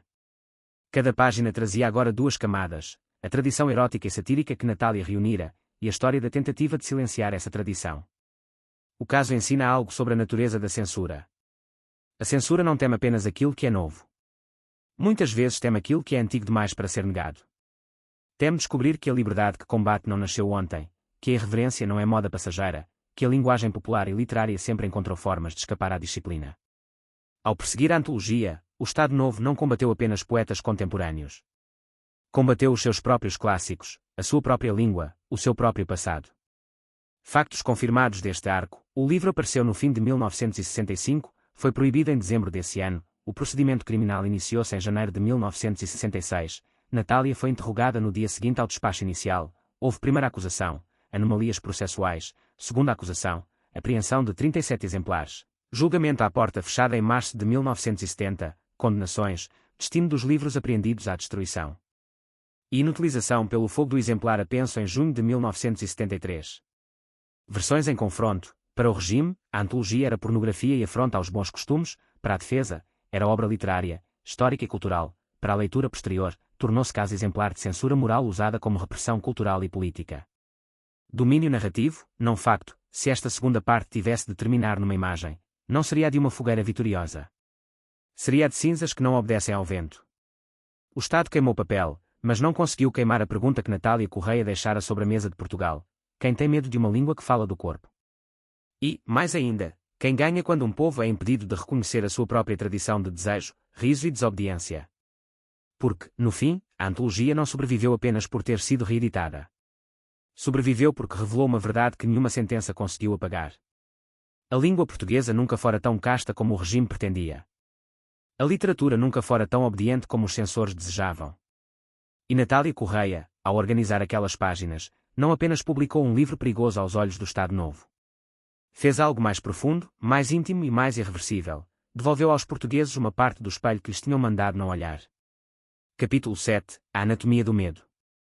Facto confirmado: a antologia de poesia portuguesa erótica e satírica, dos cancioneiros medievais à atualidade, não foi apenas proibida. Facto confirmado: a antologia de poesia portuguesa erótica e satírica, dos cancioneiros medievais à atualidade, não foi apenas proibida. Entrou numa longa sequência documental cujo processo criminal se iniciou em 17 de janeiro de 1966 e cuja última peça conhecida data de 27 de junho de 1973. Entre uma data e outra, o Estado escreveu, corrigiu, acusou, interrogou, apreendeu, julgou, condenou e, por fim, inutilizou pelo fogo exemplares apreendidos. E só encontra a sua última peça em 27 de junho de 1973. Entre uma data e outra, o Estado escreveu, corrigiu, acusou, interrogou, apreendeu, julgou, condenou e, por fim, inutilizou pelo fogo. Mas há uma pergunta que ainda precisa de ser feita antes da queda final desta história. Que corpo tinha o poder que julgou Natália Correia? Não o corpo de uma pessoa apenas. Não o corpo de um juiz cujo nome aqui não precisamos fixar, porque há divergências em fontes secundárias. Não o corpo de um censor isolado, nem de um agente, nem de um funcionário. O corpo de que falamos é o outro, o corpo de um regime envelhecido, habituado a mandar, treinado para desconfiar, incapaz de ouvir uma palavra livre sem sentir nela uma ameaça à sua própria respiração. Facto confirmado, o Estado Novo controlava a imprensa, edição, teatro, cinema e circulação de ideias. Facto confirmado, a censura determinou em dezembro de 1965 a proibição rigorosa da antologia, invocando o seu alegado caráter pornográfico e a falta de escrúpulos na seleção. Facto confirmado, o processo tratou o caso como abuso de liberdade de imprensa e alegado ultraje à moral pública. A fisiologia do poder aparece aqui sem necessidade de cenas brutais. Aparece no modo como um Estado envelhecido olha para um livro e não vê páginas, mas contágio. Não vê tradição, mas febre. Não vê literatura, mas sintoma. O olhar do regime, depois de tantos anos a governar pela vigilância, já não era um olhar curioso. Era um olhar contraído, seco, treinado para encontrar desvio antes de encontrar sentido. Lia como quem mede temperatura no inimigo. Folheava como quem procura uma mancha. Versão interpretativa, separada dos factos, o caso da antologia permite ver o Estado Novo como um organismo cansado, mas ainda perigoso. Um organismo cuja pele era feita de decretos, cujo pulso era feito de autos, cuja memória estava nos arquivos, e cujo reflexo principal era a suspeita. Quando o livro chegou às livrarias, esse organismo reagiu quase por instinto. Não debateu primeiro. Não respirou. Não tolerou. Contraiu-se. E a contração revelou a doença moral do poder. A antologia tocava no corpo humano, mas o corpo verdadeiramente exposto era o corpo político. O regime dizia proteger a decência, mas o que se via por baixo dessa linguagem era uma fragilidade íntima, medo de que a sociedade reconhecesse em si mesma desejos, risos, ironias e tradições que não obedeciam ao catecismo oficial. O livro falava do corpo na poesia, o Estado respondia com o corpo rígido da censura. Facto confirmado, Natália Correia foi interrogada em 18 de janeiro de 1966, na Subdiretoria da Polícia Judiciária de Lisboa. O interrogatório marca uma passagem simbólica. A escritora que organizara, selecionara, prefaciara e anotara séculos de poesia era chamada a responder perante uma máquina que pretendia reduzir a literatura a indício. A antologiadora chegava com tradição, o Estado vinha com suspeita. Há, nesse encontro, uma assimetria profunda. Natália convocava os cancioneiros medievais, Carolina Michelis de Vasconcelos, Elsa Pacheco Machado, Rodrigues Lapa, o cancioneiro da Biblioteca Nacional e as cantigas de escárnio e maldizer. A acusação, segundo a análise de Francisco Topa, procurava sobretudo palavras consideradas obscenas, referências ao corpo e alusões tidas por indecentes. Era como se duas formas de leitura se enfrentassem. Uma lia a história. A outra lia a infração. Facto confirmado, a defesa sustentava que a antologia era obra literária, histórica e cultural, fundada numa tradição poética portuguesa já estudada em meios universitários. Facto confirmado, a acusação privilegiou trechos selecionados, parecendo fazer uma leitura em diagonal, concentrada em expressões chocantes. Esse detalhe revela quase tudo. O poder não queria compreender a árvore genealógica da irreverência portuguesa. Queria recolher folhas caídas e apresentá-las como prova de corrupção. Domínio narrativo, não facto, podemos imaginar esse olhar acusatório como um olhar fatigado, não pela idade biológica, mas pelo hábito de mandar. Um olhar que já não consegue distinguir irreverência de ameaça. Um olhar que, depois de anos a classificar livros, pessoas e intenções, perde a capacidade de surpresa e conserva apenas a capacidade de condenação. Nesse olhar, um verso antigo não é vestígio de cultura, é sinal de perigo. Uma nota de Natália não é trabalho crítico, é cumplicidade. Uma ilustração de Cruzeiro Seixas não é gesto estético, é provocação. Mas o poder também tinha as suas rotinas secretas, ou pelo menos reservadas, e nelas se escondia uma parte decisiva do caso. Facto confirmado, fontes sobre o processo mencionam relatórios da censura, elementos da PID/DGS, autos judiciais, peças processuais e comunicações de apreensão. Facto confirmado, a PID comunicou a apreensão de 24 exemplares em casa de Natália Correia e 3 exemplares na tipografia da Sociedade da História, destinados à Biblioteca Nacional. Facto confirmado, esses 37 exemplares foram depois destinados à destruição. Quando se fala em protocolos secretos, é preciso separar o que se sabe do que se pode apenas interpretar. Facto confirmado, Existiam mecanismos administrativos e policiais de censura e apreensão, documentados no processo e em fontes institucionais. Versão interpretativa: esses mecanismos funcionavam como protocolos reservados de defesa moral do regime, ainda que nem sempre precisemos imaginar uma ordem misteriosa escrita numa sala escura. A verdadeira sombra estava muitas vezes à vista, no despacho, na assinatura, no carimbo, na repetição burocrática de fórmulas como moral pública, bons costumes, caráter pornográfico. O segredo do Estado Novo, neste caso, não era cinematográfico. Era mais frio. Era a banalidade do controlo. A capacidade de transformar um livro em processo e o processo em espera. A capacidade de fazer com que uma pessoa viva anos sob a sombra de uma acusação. A capacidade de corrigir a própria maquinaria quando ela falha. Facto confirmado: em 10 de maio de 1967, foram apontadas anomalias no processo, porque faltava prova segura de exposição, venda ou publicidade da obra. Facto confirmado: depois disso, o processo foi reenviado para novas diligências, e em 1 de fevereiro de 1968 surgiu uma segunda acusação contra praticamente os mesmos réus, excluindo Artur Geraldo Soares, que entretanto falecera. Aqui, a fisiologia do poder mostra uma das suas alterações mais inquietantes: a incapacidade de desistir. Um organismo saudável reconhece o erro, recua, revê. Um organismo autoritário corrige o erro para poder continuar a punir. A anomalia processual não abriu a porta da absolvição moral do livro. Serviu antes para fortalecer o caminho até à condenação. A máquina tossiu, mas não parou. Domínio narrativo, não facto: talvez a verdadeira sala médica do regime fosse o arquivo. Ali se podiam observar os seus reflexos, as suas manias, as suas cicatrizes. Cada folha mostrava um sintoma. A necessidade de provar circulação pública. A insistência em destacar palavras. A apreensão de exemplares. A nova acusação depois da falha. O julgamento adiado. A sentença. O destino dos livros ao fogo. Um médico da liberdade, se existisse, diagnosticaria ali uma patologia antiga, o medo de que a sociedade adulta leia sem tutela. E Natália, nesse quadro, surge como alguém que obrigou o regime a revelar a sua anatomia. A antologia não o derrubou, não podia derrubá-lo sozinha, mas obrigou a mover músculos que preferia manter escondidos. Mostrou que por baixo da retórica da moral havia polícia. Por baixo da decência, arquivo. Por baixo dos bons costumes, tribunal. Por baixo da defesa da nação, uma insegurança profunda perante a língua da própria nação. Versão oficial: o Estado protegia a moral pública. Versão da defesa: o Estado mutilava a literatura portuguesa. Leitura político-cultural posterior: o Estado usava a moral sexual como instrumento de repressão cultural e política. E quem beneficiava dessa operação? Ainda não falemos de um rosto individual. O principal beneficiário, a esta altura, era uma estrutura, a ordem moral do Estado Novo. Ao chamar pornográfico ao que podia ser lido como património literário, essa ordem preservava a sua autoridade de árbitro. Decidia quem podia ler, como podia ler, onde podia ler, e que partes do passado português deviam permanecer fechadas em vitrinas académicas ou em silêncio. O beneficiário era o regime enquanto guardião de uma infância nacional forçada. Um país tratado como menor. Leitores tratados como corpos a vigiar. Poetas tratados como suspeitos. A língua tratada como território ocupado. E, no entanto, o próprio esforço de vigilância revelava uma fraqueza. Um poder verdadeiramente seguro não teme tanto uma antologia. Não precisa perseguir um volume durante anos. Não precisa queimar exemplares. Não precisa transformar sátira e erotismo em emergência moral. A intensidade da resposta denunciava a dimensão do medo.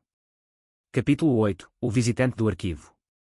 Facto confirmado: Francisco Topa estudou o processo judicial contra a antologia com base em documentação depositada na Torre do Tombo, identificada como Tribunal de Comarca de Lisboa, 4º Juízo Criminal, processo número 90/1966. Facto confirmado: esse processo permite reconstruir a abertura em 17 de janeiro de 1966, as acusações, as anomalias processuais, os adiamentos, o julgamento, a sentença e a última peça datada de 27 de junho de 1973. Agora, imaginemos com cuidado. Domínio narrativo, não facto: anos depois, um visitante entra no arquivo. Não traz consigo a pressa dos censores, nem o temor dos réus, nem a autoridade dos juízes.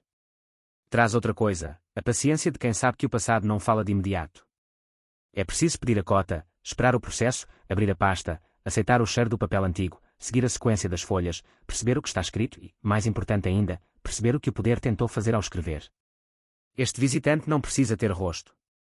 Pode ser o investigador, pode ser o leitor, pode ser a própria Memória Pública de Portugal voltando ao local onde o Estado guardou as provas da sua censura. O arquivo, nesse momento, deixa de ser apenas depósito. Torna-se sala de interrogatório invertida. Antes, o Estado interrogava Natália. Agora, o arquivo permite que a história interrogue o Estado. Facto confirmado: há no processo uma primeira peça datada de 17 de janeiro de 1966. Facto confirmado: no dia seguinte, Natália foi interrogada. Facto confirmado: a primeira acusação formal surgiu em 9 de julho de 1966. Facto confirmado: houve anomalias processuais assinaladas em 10 de maio de 1967. Facto confirmado: houve segunda acusação em 1 de fevereiro de 1968. Facto confirmado: o julgamento deveria começar em 3 de junho de 1969, mas foi adiado, e a primeira sessão efetiva ocorreu em 17 de março de 1970. Facto confirmado: a sentença foi lida em 21 de março de 1970. Facto confirmado: a última peça do processo data de 27 de junho de 1973. A sucessão das datas é mais do que cronologia. É batimento cardíaco. Cada data mostra que o poder voltou ao caso. Voltou ao livro. Voltou aos nomes. Voltou à acusação. Voltou à necessidade de confirmar que tinha direito a decidir o que a literatura podia mostrar. E no entanto, quando o visitante do arquivo lê essas folhas, descobre uma inversão cruel. O Estado quis produzir prova contra Natália Correia, acabou por produzir prova contra si mesmo. Quis fixar a indecência do livro, deixou registada a indecência da censura. Quis documentar a culpa de autores e editores, legou ao futuro um dossiê sobre o medo institucional da liberdade literária. Facto confirmado: a Hemeroteca Digital de Lisboa conserva recortes de imprensa sobre a sentença de 21 de março de 1970. Facto confirmado: a Hemeroteca Digital de Lisboa conserva recortes de imprensa sobre a sentença de 21 de março de 1970. Facto confirmado: essas fontes confirmam a condenação de 6 arguidos e a absolvição de Francisco Marques Esteves. Para evitar ambiguidade, convém lembrar que Artur Geraldo Soares figurara na fase inicial do caso, mas morreu antes da segunda acusação. Facto confirmado: os livros apreendidos foram declarados perdidos a favor do Estado para serem destruídos. Aqui entram as páginas destruídas. É preciso dizê-lo com precisão. Facto confirmado: os 37 exemplares apreendidos foram destruídos pelo fogo pela PID, DGS, segundo Francisco Topa. Facto confirmado: a última peça conhecida do processo, datada de 27 de junho de 1973, corresponde à inutilização pelo fogo do exemplar apenso ao processo, segundo Francisco Topa. Facto confirmado: o exemplar apenso ao processo foi inutilizado pelo fogo na última peça documental conhecida. Portanto, quando falamos de páginas destruídas, não estamos a inventar uma metáfora. Falamos de páginas físicas que existiram, foram guardadas como prova e foram depois condenadas ao desaparecimento material. Mas há uma diferença entre destruir uma página e destruir a sua consequência. O papel pode arder. O ato de o queimar fica. E, por vezes, o ato de destruição conserva melhor a memória do que a simples sobrevivência. Se a antologia tivesse sido apenas proibida e esquecida, talvez se tivesse tornado mais um título na lista imensa da censura. Mas o fogo deu-lhe uma imagem final. Transformou o Estado em executor simbólico de uma velha nostalgia punitiva. Facto confirmado: David Mourão Ferreira, na badana da antologia, antecipara que o livro provocaria uma nostalgia das fogueiras do Santo Ofício.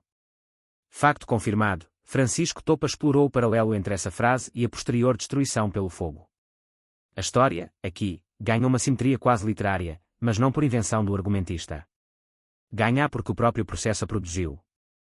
Versão interpretativa: o arquivo mostra que a modernidade administrativa do Estado Novo ainda carregava um imaginário antigo de purificação. Já não era necessário erguer uma fogueira pública diante da multidão. Bastava lavrar um automático, bastava inutilizar. Bastava reduzir o livro a resíduo. O fogo deixava de ser espetáculo e tornava-se procedimento.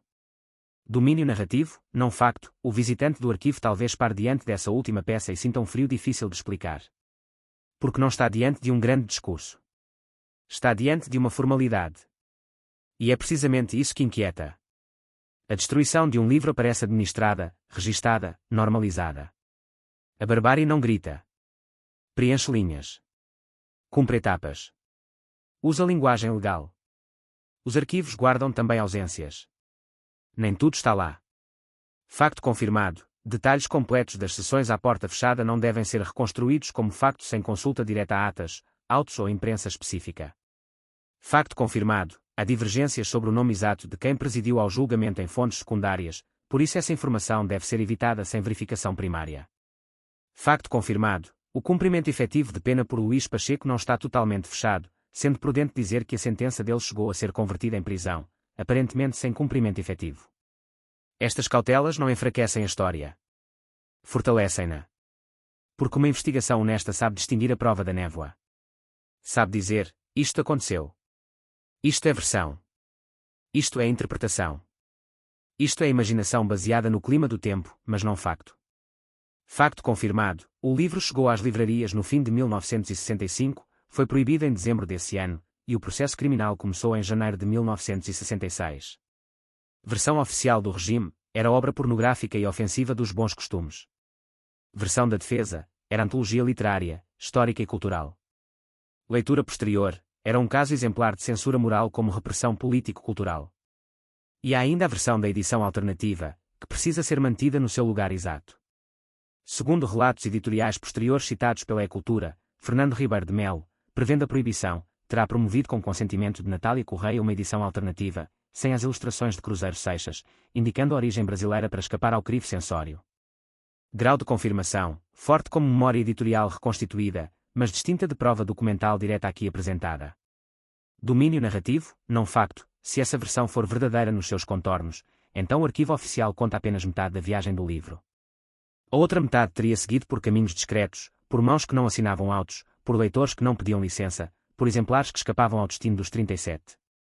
O Estado tinha processos, a literatura tinha atalhos. Mas mesmo que deixemos essa hipótese em suspenso, uma verdade permanece. A antologia sobreviveu ao arquivo que a quis encerrar. Sobreviveu porque o processo, destinado a condená-la, acabou por preservá-la como acontecimento. Sobreviveu porque a sua proibição a transformou em símbolo. Sobreviveu porque Natália Correia compreendeu algo que a censura não podia aceitar: uma tradição literária não pertence aos guardas da moral. O visitante do arquivo encontra, portanto, uma cena dupla. De um lado, o poder a tentar fixar uma culpa. Do outro, o futuro a descobrir a culpa do poder. As mesmas folhas que serviram para perseguir tornam-se agora testemunhas contra a perseguição. Os mesmos autos que davam aparência legal à censura passam a demonstrar como a censura precisava da legalidade para se apresentar como virtude. E é aqui que a atmosfera se aproxima da revelação final. Porque o principal vilão desta história não é apenas o censor que leu em diagonal, nem o procurador que assinou, nem o agente que apreendeu, nem o funcionário que registou o fogo. Esses nomes, quando confirmados, pertencem ao mecanismo. Mas o beneficiário maior estava acima deles e através deles. O beneficiário era a arquitetura moral do Estado Novo. Ela ganhava cada vez que um livro era chamado indecente em vez de ser discutido como literatura. Ganhava cada vez que uma mulher livre era convertida em ré moral. Ganhava cada vez que os leitores eram tratados como incapazes. Ganhava cada vez que a tradição portuguesa era higienizada para caber numa narrativa obediente. Ganhava cada vez que a política se escondia atrás do pudor. E essa arquitetura precisava dos arquivos. Não apenas para lembrar, mas para dominar. Arquivar era possuir. Classificar era reduzir. Apreender era retirar do mundo. Queimar era tentar encerrar o ciclo. Mas o arquivo, no fim, traiu o seu dono. Conservou o rastro do abuso. Deixou que o futuro lesse a mão que assinou, a lógica que acusou, a ansiedade que insistiu, o medo que ardeu no lugar do livro. Capítulo 9. O beneficiário da fogueira. Agora podemos nomear a engrenagem sem disfarce. Facto confirmado, Natália Correia organizou, selecionou, prefaciou e anotou uma antologia que reunia poesia portuguesa erótica e satírica dos cancioneiros medievais à atualidade. Facto confirmado, a obra foi publicada pela Afrodite, de Fernando Ribeiro de Melo, com ilustrações de Cruzeiro Seixas. Facto confirmado, foi proibida em dezembro de 1965. Facto confirmado, o processo criminal começou em 17 de janeiro de 1966. Facto confirmado, Natália foi interrogada no dia seguinte.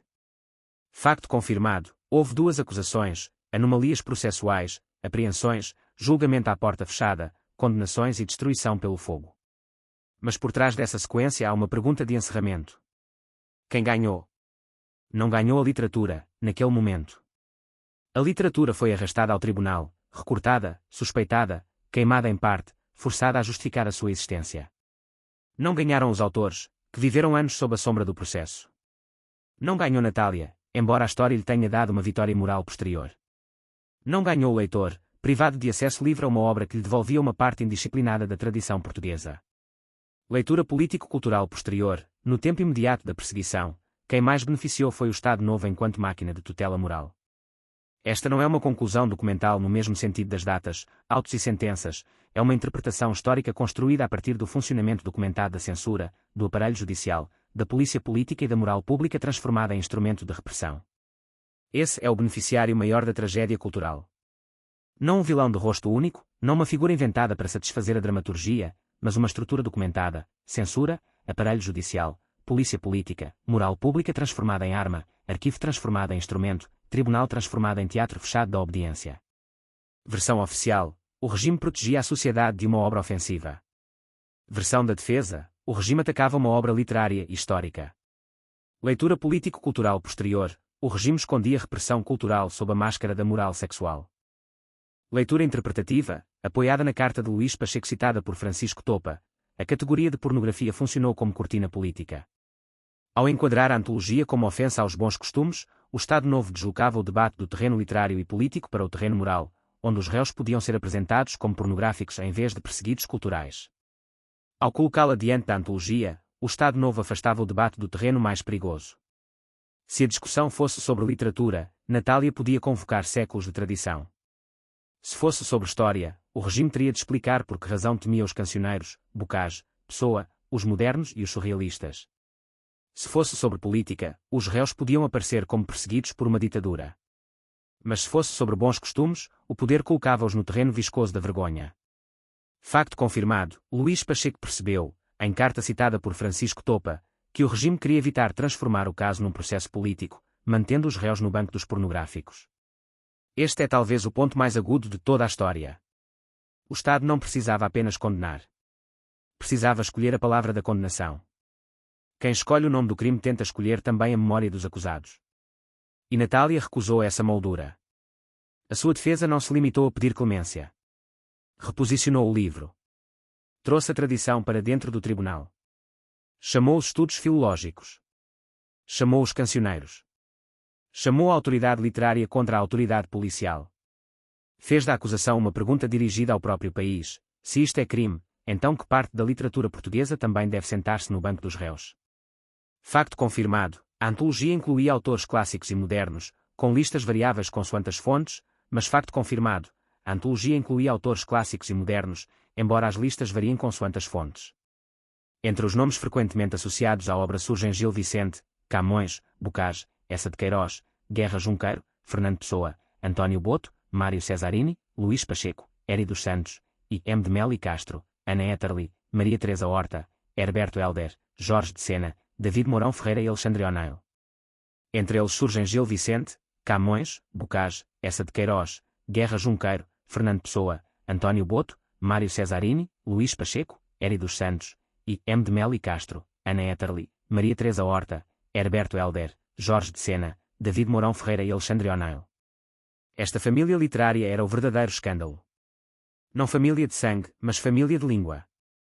Uma linhagem inteira de poetas, dramaturgos, romancistas, satíricos, experimentais, clássicos e modernos, reunidos por Natália como se fossem testemunhas de uma verdade subterrânea. Portugal nunca fora tão obediente como o Estado Novo queria que parecesse. Aqui entra a dimensão da família, não como genealogia privada de Natália, mas como genealogia cultural. Facto confirmado, Natália nasceu em 13 de setembro de 1923, em Fajã de Baixo, Ponta Delgada, Açores, e viria a morrer em Lisboa em 16 de março de 1993. Facto confirmado, foi escritora, poetisa, dramaturga, ensaísta, jornalista, antologiadora e deputada depois do 25 de Abril. Mas neste caso, a sua família mais decisiva era a da língua portuguesa. Ela reuniu antepassados literários e contemporâneos vivos numa mesma casa verbal. E foi essa casa que o regime tentou interditar. Domínio narrativo, não facto, imaginemos a antologia como uma mesa longa, impossível, onde se sentam os mortos e os vivos. Os cancioneiros chegam com a sua malícia antiga. Bocage ri da solenidade. Pessoa aparece com as suas sombras. Os modernos trazem vanguarda, fragmento, provocação. Natália preside não como dona da mesa, mas como aquela que acendeu a luz. Então entra o Estado e diz que a reunião é indecente. Não porque todos ali sejam novos, mas precisamente porque muitos são antigos demais para serem expulsos sem embaraço. o principal beneficiário precisava impedir essa reunião simbólica. Porque uma tradição reunida torna-se argumento. Um poema isolado pode ser difamado. Uma linhagem é mais difícil de silenciar. Natália transformou textos dispersos numa prova de continuidade. O Estado tentou transformar essa continuidade em delito. Facto confirmado, a Assembleia da República afirma que Natália foi referenciada desde cedo pela PIDE como elemento adversário das instituições e figura ligada às oposições. Facto confirmado, apoiou o Movimento de Unidade Democrática e candidaturas oposicionistas de Norton de Matos e Humberto Delgado. Isto não significa que a antologia fosse um panfleto político. Significa que o regime olhava para a sua organizadora com uma memória prévia de desconfiança. Para a máquina, a autora já tinha histórico. O livro vinha juntar-se a um dossiê moral e político. A fisiologia do poder, nos anos finais deste processo, era a de um corpo tenso e envelhecido. Ainda capaz de punir, mas incapaz de convencer plenamente. Ainda capaz de queimar, mas incapaz de apagar. O seu olhar já não distinguia a ameaça real de liberdade simbólica. Tudo o que escapava à disciplina parecia doença. Tudo o que devolvia autonomia ao leitor parecia risco. Tudo o que lembrava que a língua é anterior ao Estado parecia afronta. E então veio o fogo. Facto confirmado, os livros apreendidos foram declarados perdidos a favor do Estado para serem destruídos. Facto confirmado, segundo Francisco Topa, os 37 exemplares apreendidos foram destruídos pelo fogo pela PIDE/DGS. Facto confirmado, a última peça do processo, em 27 de junho de 1973, corresponde ao auto de inutilização pelo fogo do exemplar apenso ao processo. Esse gesto encerra a lógica do beneficiário. O Estado Novo não queria apenas vencer um argumento. Queria retirar do mundo o objeto que o obrigara a argumentar. A destruição pelo fogo era o sonho final de toda a censura, que a matéria desapareça, com ela, desapareça a possibilidade de leitura. Mas a história dos livros ensina o contrário. Quando um poder queima um livro, ilumina por um instante o medo que tem dele. Versão oficial, a destruição era consequência legal da perda dos exemplares a favor do Estado. Leitura posterior, a destruição tornou visível o parentesco simbólico entre censura moderna e imaginário inquisitorial. Domínio narrativo, não facto, a chama que consumiu aquelas páginas talvez tenha durado pouco. Mas a imagem dura mais do que o fogo. Um livro pode arder em minutos, a vergonha de o ter queimado pode atravessar décadas. O Estado acreditou que reduzia a antologia à cinza. Na verdade, acrescentou-lhe uma última página invisível, escrita não por Natália, mas pela própria censura. E essa página dizia: tivemos medo. Medo de uma mulher que organizava. Medo de um editor que publicava. Medo de poetas que escreviam. Medo de leitores que poderiam reconhecer nos clássicos a liberdade que lhes era negada no presente. Medo de que o erotismo não fosse uma ameaça estrangeira, mas uma voz antiga da casa portuguesa. Medo de que a sátira abrisse uma fenda na solenidade oficial. Medo de que a língua portuguesa se mostrasse indomável. Facto confirmado, depois do 25 de abril, Natália Correia. Facto confirmado, depois do 25 de abril, Natália Correia viria a ser deputada na Assembleia da República, eleita em legislaturas associadas ao PSD e ao PRD, neste último caso como independente, segundo a ficha parlamentar. Este dado, colocado depois da fogueira, tem uma força particular. A mulher que o regime vigiou e condenou atravessou a queda desse regime e entrou na vida parlamentar da democracia. O Estado que a julgou desapareceu, a sua voz permaneceu. Facto confirmado, décadas depois, a antologia regressou ao público em reedições modernas, com destaque em notícia da E-Cultura para o regresso da obra às livrarias e a recuperação das ilustrações originais de Cruzeiro Seixas. O livro voltou como objeto literário e como prova histórica.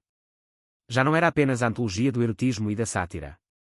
Era também a antologia da censura que tentou destruí-la. Neste ponto, a história deixa de ser apenas sobre Natália Correia. Torna-se uma pergunta sobre qualquer poder que tenta governar a leitura. Quem decide que parte do passado pode ser vista? Quem escolhe quais palavras pertencem à cultura e quais devem ser expulsas como impuras? Quem transforma o corpo em ameaça para dominar a imaginação? Quem ganha quando a moral pública serve para esconder a repressão política? A resposta, neste caso, é clara: ganhou temporariamente a máquina moral do Estado Novo. Mas ganhou apenas no tempo curto da sentença, da apreensão, do medo e do fogo.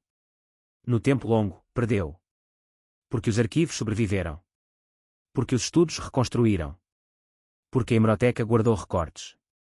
Porque a memória cultural voltou ao processo. Porque a antologia regressou. Porque Natália não ficou presa ao nome que lhe quiseram dar. Factos confirmados finais. A obra apareceu no fim de 1965, foi proibida em dezembro de 1965, o processo criminal começou em janeiro de 1966, Natália foi interrogada, houve primeira acusação, houve anomalias processuais, houve segunda acusação, a PIDE apreendeu 37 exemplares. O julgamento efetivo começou em março de 1970, a sentença foi lida em 21 de março de 1970, 6 arguidos foram condenados, Francisco Marques Esteves foi absolvido, os livros apreendidos foram destinados à destruição. O processo alcançou a sua última peça em junho de 1973, com a inutilização pelo fogo do exemplar apenso. Versões separadas dos factos. Para o regime, a antologia era ofensa aos bons costumes, para a defesa, era obra literária e histórica, para a leitura político-cultural posterior, o caso revela a moral sexual como máscara de repressão cultural e política. A versão da edição alternativa ou pirata, segundo relatos editoriais posteriores, permanece plausível como memória reconstituída, mas deve ser distinguida de prova documental direta. Domínio narrativo, não facto, se o fim desta terceira parte precisa de uma imagem, que seja esta. Um arquivo abre-se. Um processo repousa sobre a mesa. Nas folhas, o Estado tenta ainda falar com voz de autoridade. Mas o tempo mudou o sentido das frases. Onde antes se lia acusação, agora lê-se medo. Onde antes se via moral, agora vê-se controlo. Onde antes havia um livro julgado, agora há um regime exposto. E Natália Correia, ao centro, não aparece como vítima silenciosa. Aparece como aquela que obrigou o poder a mostrar a sua própria anatomia. O Estado julgou a antologia por falar do corpo. Mas foi o corpo do Estado que ficou em evidência, rígido, desconfiado, envelhecido, febril de moral, incapaz de suportar que a literatura portuguesa respirasse sem pedir autorização. A fogueira consumiu páginas, mas não consumiu a pergunta. Quem tem medo da língua quando ela se lembra do corpo? E a resposta, depois de arquivos, autos, acusações, testemunhos, exemplares apreendidos e cinza, já não pode ser escondida. Tinha medo quem precisava que Portugal se imaginasse mais puro, mais obediente e mais mudo do que alguma vez foi. Tinha medo o poder que lucrava com a vergonha. Tinha medo a moral oficial, porque Natália Correia mostrara que, dentro da própria tradição portuguesa, havia uma liberdade antiga que nenhum tribunal podia condenar para sempre. Capítulo 10. Os Códigos da Obediência. Facto confirmado. O processo contra a antologia de poesia portuguesa erótica e satírica, dos cancioneiros medievais à atualidade começou em 17 de janeiro de 1966 e prolongou-se até 27 de junho de 1973. Facto confirmado. Nesse percurso houve despacho inicial, interrogatório de Natália Correia, primeira acusação, anomalias processuais, segunda acusação, apreensão de exemplares, julgamento à porta fechada, sentença, condenações e inutilização pelo fogo de exemplar apenso ao processo. Mas agora, no limiar do final, é preciso olhar para a linguagem secreta do poder. Não uma linguagem feita de cifras misteriosas ou sociedades ocultas. Não uma conspiração inventada onde bastam os factos documentados. O Código do Estado Novo, neste caso, estava à vista de todos. Chamava-se moral pública. Chamava-se bons costumes. Chamava-se pudor geral. Chamava-se caráter pornográfico. Chamava-se abuso de liberdade de imprensa. Estas palavras eram o alfabeto da obediência. Facto confirmado. A censura determinou em dezembro de 1965 a proibição rigorosa da antologia, invocando o seu alegado caráter pornográfico e a falta de escrúpulos na seleção. Facto confirmado. A acusação enquadrou o caso como ultraje à moral pública e abuso de liberdade de imprensa. Facto confirmado. Segundo Francisco Topa, a leitura acusatória privilegiou palavras consideradas obscenas, alusões ao corpo, referências a práticas sexuais e linguagem vernácula, deixando em segundo plano a arquitetura literária e satírica do conjunto. O código funcionava assim: uma tradição era reduzida a escândalo. Uma antologia era reduzida à prova. Uma autora era reduzida à arguída. Um editor era reduzido a responsável por perigo moral. Poetas eram transformados em suspeitos. Leitores eram tratados como menores. E a língua portuguesa, antiga, múltipla, indisciplinada, passava a ser policiada como se fosse território ocupado. Versão oficial do regime: a antologia era ofensiva, indecente, contrária aos bons costumes e perigosa para a moral pública. Versão da defesa: a antologia era uma obra literária, histórica e cultural, fundada numa tradição poética portuguesa já estudada, editada e discutida. Leitura político-cultural posterior: as palavras da moral funcionaram como código repressivo. Não escondiam apenas pudor. Escondiam uma forma de poder. A censura raramente diz de si mesma: eu tenho medo. Prefere dizer: eu protejo. Prefere apresentar-se como escudo, não como cárcere. No caso de Natália Correia, a proteção era a fórmula. Protegia-se o público do livro. Protegia-se a moral do riso. Protegia-se o país da sua própria memória erótica. Protegia-se a língua de uma parte daquilo que ela sempre fora. Facto confirmado, Natália Correia invocou precedentes académicos e literários, como Carolina Michelis de Vasconcelos, Elsa Pacheco Machado, Rodrigues Lapa, o cancioneiro da Biblioteca Nacional e as cantigas de escárnio e maldizer. Esta defesa abria uma fissura no código do regime. Se a tradição existia, se os textos tinham raízes medievais, se a literatura portuguesa consagrada já transportava sátira e erotismo, então o crime não estava no conteúdo. Estava na circulação. Estava no ato de devolver ao público aquilo que a moral oficial preferia confinar a gabinetes, notas eruditas ou silêncio. Domínio narrativo, não facto, imaginemos o código como uma fechadura antiga. Durante anos, o poder acreditou que possuía a chave. Bastava dizer indecente, e uma porta fechava-se. Bastava dizer pornografia, e uma obra era empurrada para a sombra. Bastava dizer bons costumes, e o leitor calava a pergunta. Mas Natália chega com outro molho de chaves: literatura, tradição, história, sátira, cancioneiros, autores clássicos, poetas modernos. De repente, a fechadura já não obedece. A luta, portanto, não era apenas pelo destino de um livro. Era pelo significado das palavras que julgavam o livro. Quem podia dizer o que era obsceno? Quem podia determinar o que era cultura? Quem podia separar literatura de delito? Quem podia transformar o corpo em ameaça e a moral em sentença? Facto confirmado, houve uma falha processual essencial. Em 10 de maio de 1967, foi assinalada a falta de prova segura de exposição, venda ou publicidade do impresso, requisito necessário para a acusação. Facto confirmado, o processo foi reenviado para diligências e, em 1 de fevereiro de 1968, surgiu uma segunda acusação. Este momento é revelador. O código precisava de uma condição material: provar que o livro tocara ao espaço público. Não bastava que existisse.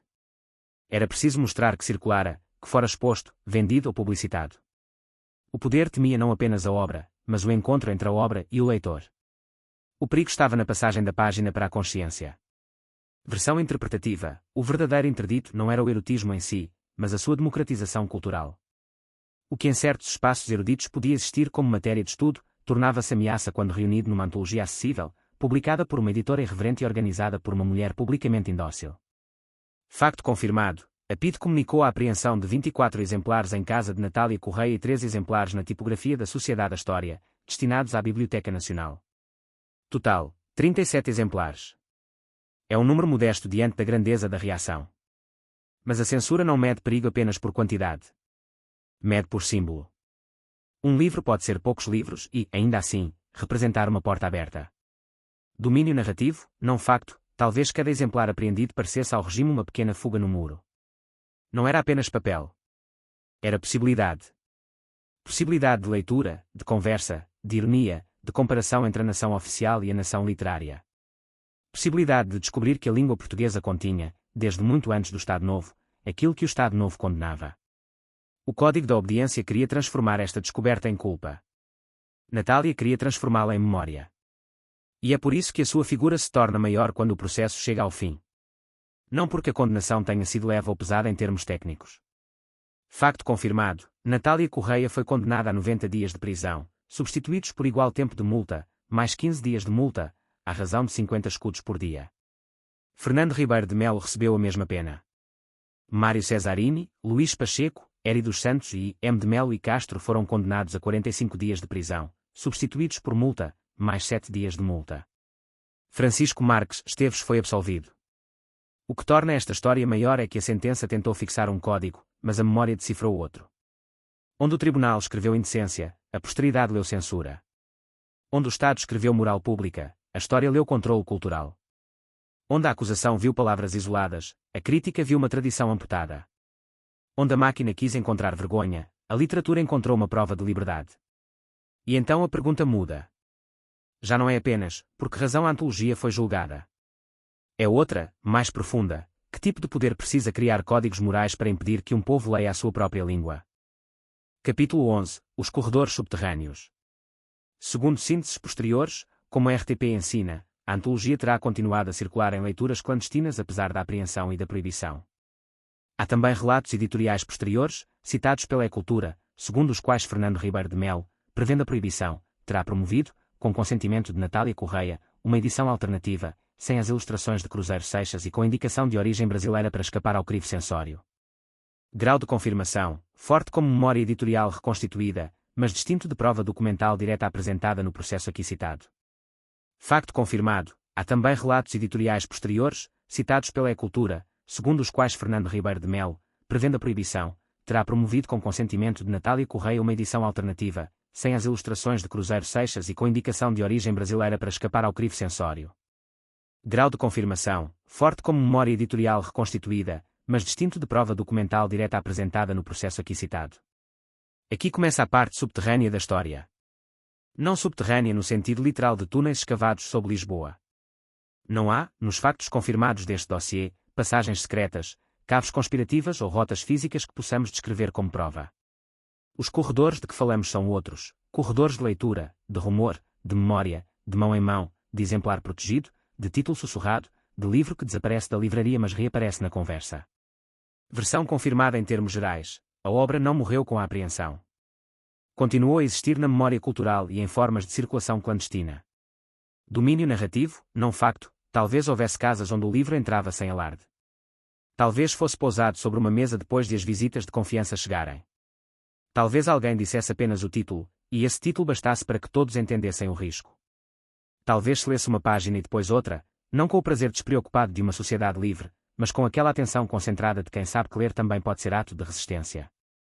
A censura consegue fechar portas oficiais, mas não consegue mapear todos os corredores da curiosidade humana. Pode retirar volumes das montras, mas não pode apagar a notícia de que o volume existiu. Pode declarar livros perdidos a favor do Estado, mas não pode impedir que o desejo de leitura se transforme em lenda. Pode queimar exemplares, mas não pode queimar o rumor do fogo. Facto confirmado: o livro desapareceu de circulação poucos dias depois de chegar às livrarias, segundo a RTP ensina. Facto confirmado: a proibição rigorosa ocorreu em dezembro de 1965. Facto confirmado: o processo criminal iniciou-se no mês seguinte, em janeiro de 1966. A rapidez da repressão produziu um paradoxo. Quanto mais depressa o livro era retirado, mais evidente se tornava a sua importância. A censura queria impedir a leitura, mas ajudava a fabricar a aura do proibido. Versão interpretativa: a clandestinidade não foi apenas efeito da proibição. Foi também resposta cultural. Onde o Estado fechava a via pública, leitores e editores procuravam desvios. Onde a moral oficial decretava silêncio, a literatura encontrava voz baixa. E nesses corredores subterrâneos, Natália Correia já não estava sozinha. Facto confirmado: em torno do caso surgiram nomes de escritores, poetas, advogados e figuras culturais de relevo. Facto confirmado: entre as testemunhas ou figuras ligadas à defesa estavam Bernardo Santareno, Urbano Tavares Rodrigues, Manuel da Fonseca, Fernando Namora, José Cardoso Pires, Alexandre O'Neill, Virgílio Ferreira, José Régio, David Mourão Ferreira, Vitorino Nemésio e Fernando Lopes Graça. Facto confirmado: a defesa contou com Manuel João da Palma Carlos, Salgado Zenha e José Vera Jardim, entre outros advogados ligados à oposição ao regime. Estes nomes funcionam como rede visível de uma solidariedade cultural. Não uma sociedade secreta inventada, mas uma comunidade intelectual que reconhecia no processo uma ameaça maior do que a condenação de um volume. Se a antologia podia ser julgada assim, então qualquer gesto literário que desafiasse a moral oficial podia ser o próximo. Se uma tradição inteira podia ser reduzida à pornografia, então o cânone estava sob vigilância. Domínio narrativo, não facto: imaginemos a cultura portuguesa daquele tempo como uma cidade com duas cartografias. À superfície, as avenidas autorizadas, os jornais vigiados, os livros aprovados, as palavras permitidas. Por baixo, corredores de leitura, cafés onde uma frase bastava, cartas onde se media o tom, bibliotecas íntimas, exemplares guardados, memórias partilhadas. O Estado conhecia as ruas. Mas nem sempre conhecia os atalhos. A versão da edição alternativa, tratada com cautela, tem aqui uma força dramática enorme. Segundo relatos editoriais posteriores, Fernando Ribeiro de Melo teria percebido que a proibição era provável e preparado uma forma de fazer o livro sobreviver. Se assim foi, então o editor não publicou apenas contra a moral oficial, publicou já com a sombra da perseguição sobre a mesa, como quem sabe que um livro, para existir, talvez precise de mais de uma vida. Segundo relatos editoriais posteriores, Fernando Ribeiro de Melo teria percebido que a proibição era provável e preparado uma forma de fazer o livro sobreviver. Se assim foi, então o editor não publicou apenas contra a moral oficial. Publicou já com a sombra da perseguição sobre a mesa. Publicou como quem sabe que um livro, para existir, talvez precise de mais de uma vida. Facto confirmado, Fernando Ribeiro de Melo era o editor da Afrodite e foi condenado com a mesma pena principal de Natália Correia. Facto confirmado, fontes posteriores descrevem-no como editor irreverente, associado a publicações que chocavam a moral oficial do regime. A Afrodite, nesse contexto, surgia como mais do que uma editora. Era uma afronta estética e moral ao ambiente de disciplina.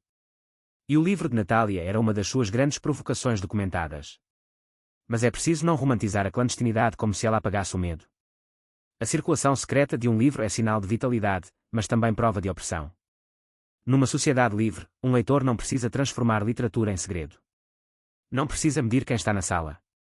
Não precisa esconder um volume porque nele se encontram poemas antigos e modernos sobre corpo, desejo e sátira.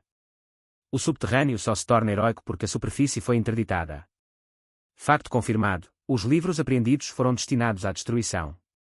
Facto confirmado, exemplares foram destruídos pelo fogo pela PIDE/DGS, segundo Francisco Topa. A censura procurou encerrar fisicamente o circuito da leitura. Mas a história mostra que o circuito não terminou. Décadas depois, a obra voltou ao público em reedições modernas. Facto confirmado, a E-Cultura noticia esse regresso e sublinha a recuperação das ilustrações originais de Cruzeiro Seixas. Aqui, os corredores subterrâneos desembocam novamente na luz. O livro proibido regressa às livrarias. A obra julgada volta a ser lida como literatura. As ilustrações que haviam acompanhado a edição original reaparecem como parte da memória estética do volume. O que fora escondido ganha nova visibilidade. O que fora tratado como perigo moral passa a ser reconhecido como documento cultural e episódio emblemático da censura. Versão interpretativa: a reedição não apaga o processo, mas altera o seu sentido. Enquanto o regime existiu, o livro era apresentado como ameaça. Depois, a própria perseguição tornou-se parte da importância da obra. A antologia regressa não apenas porque contém poesia, mas porque contém também a história da tentativa de impedir a poesia de circular. Domínio narrativo, não facto, talvez o leitor contemporâneo, ao pegar numa reedição, sinta que segura dois livros ao mesmo tempo. Um é o livro de Natália, feito de poemas, notas, tradição e desafio. O outro é o livro invisível que o Estado escreveu por cima dele, feito de censura, autos, apreensões, condenações e fogo. Ler a antologia hoje é atravessar as duas camadas, a liberdade da língua e o medo daqueles que tentaram policiá-la. E é por isso que os corredores subterrâneos desta história não conduzem a uma revelação sensacionalista, mas a uma verdade mais lenta. O poder pode controlar a edição oficial durante algum tempo. Pode intimidar autores. Pode marcar livros. Pode destruir exemplares. Mas não consegue impedir para sempre que uma obra encontre o seu futuro. A pergunta que fica neste capítulo não é se o livro sobreviveu. Sobreviveu. A pergunta é outra: quantos livros não encontraram os seus corredores? Quantas obras ficaram sem reedição, sem arquivo, sem testemunhas, sem Natália para as defender, sem investigadores para as reconstruir? E se esta antologia chegou até nós, talvez seja também para lembrar as outras que ficaram nas zonas sem mapa. Capítulo 12. A última entrevista. Facto confirmado: Natália Correia nasceu em 13 de setembro de 1923, em Fajã de Baixo, Ponta Delgada, Açores.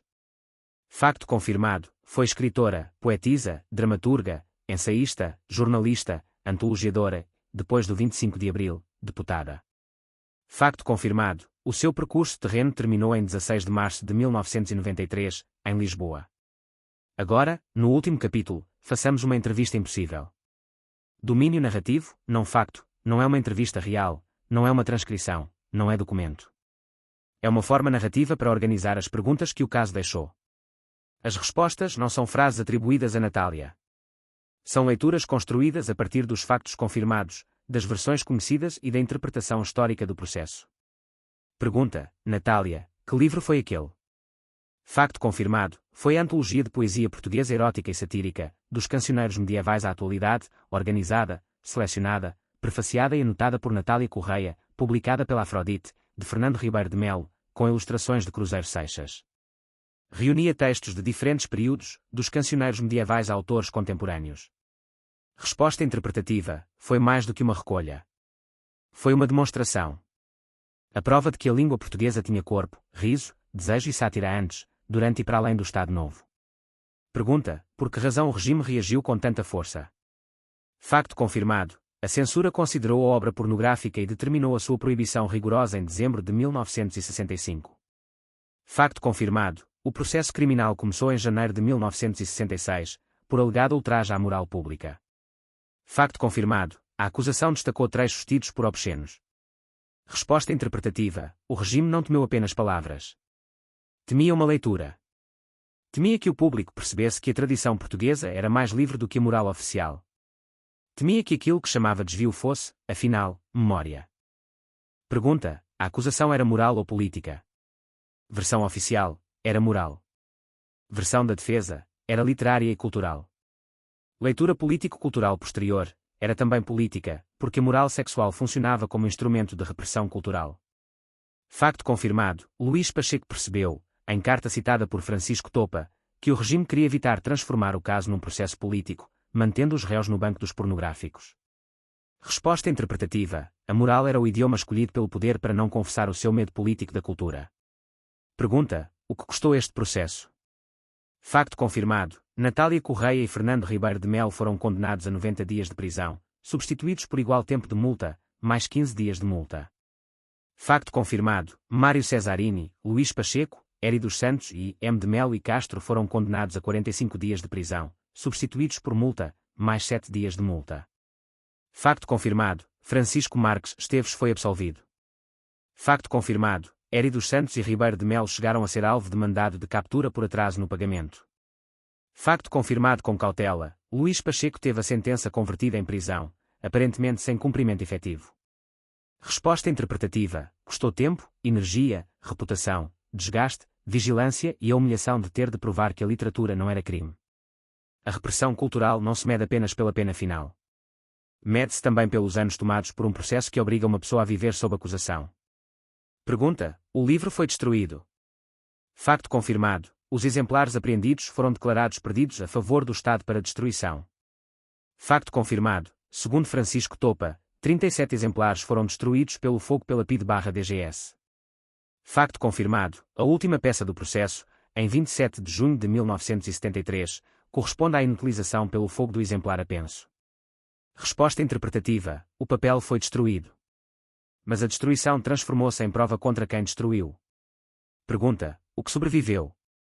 Facto confirmado: a antologia circulou clandestinamente, segundo sínteses posteriores. Facto confirmado: há relatos editoriais posteriores sobre uma edição alternativa ou pirata, que devem ser tratados com cautela.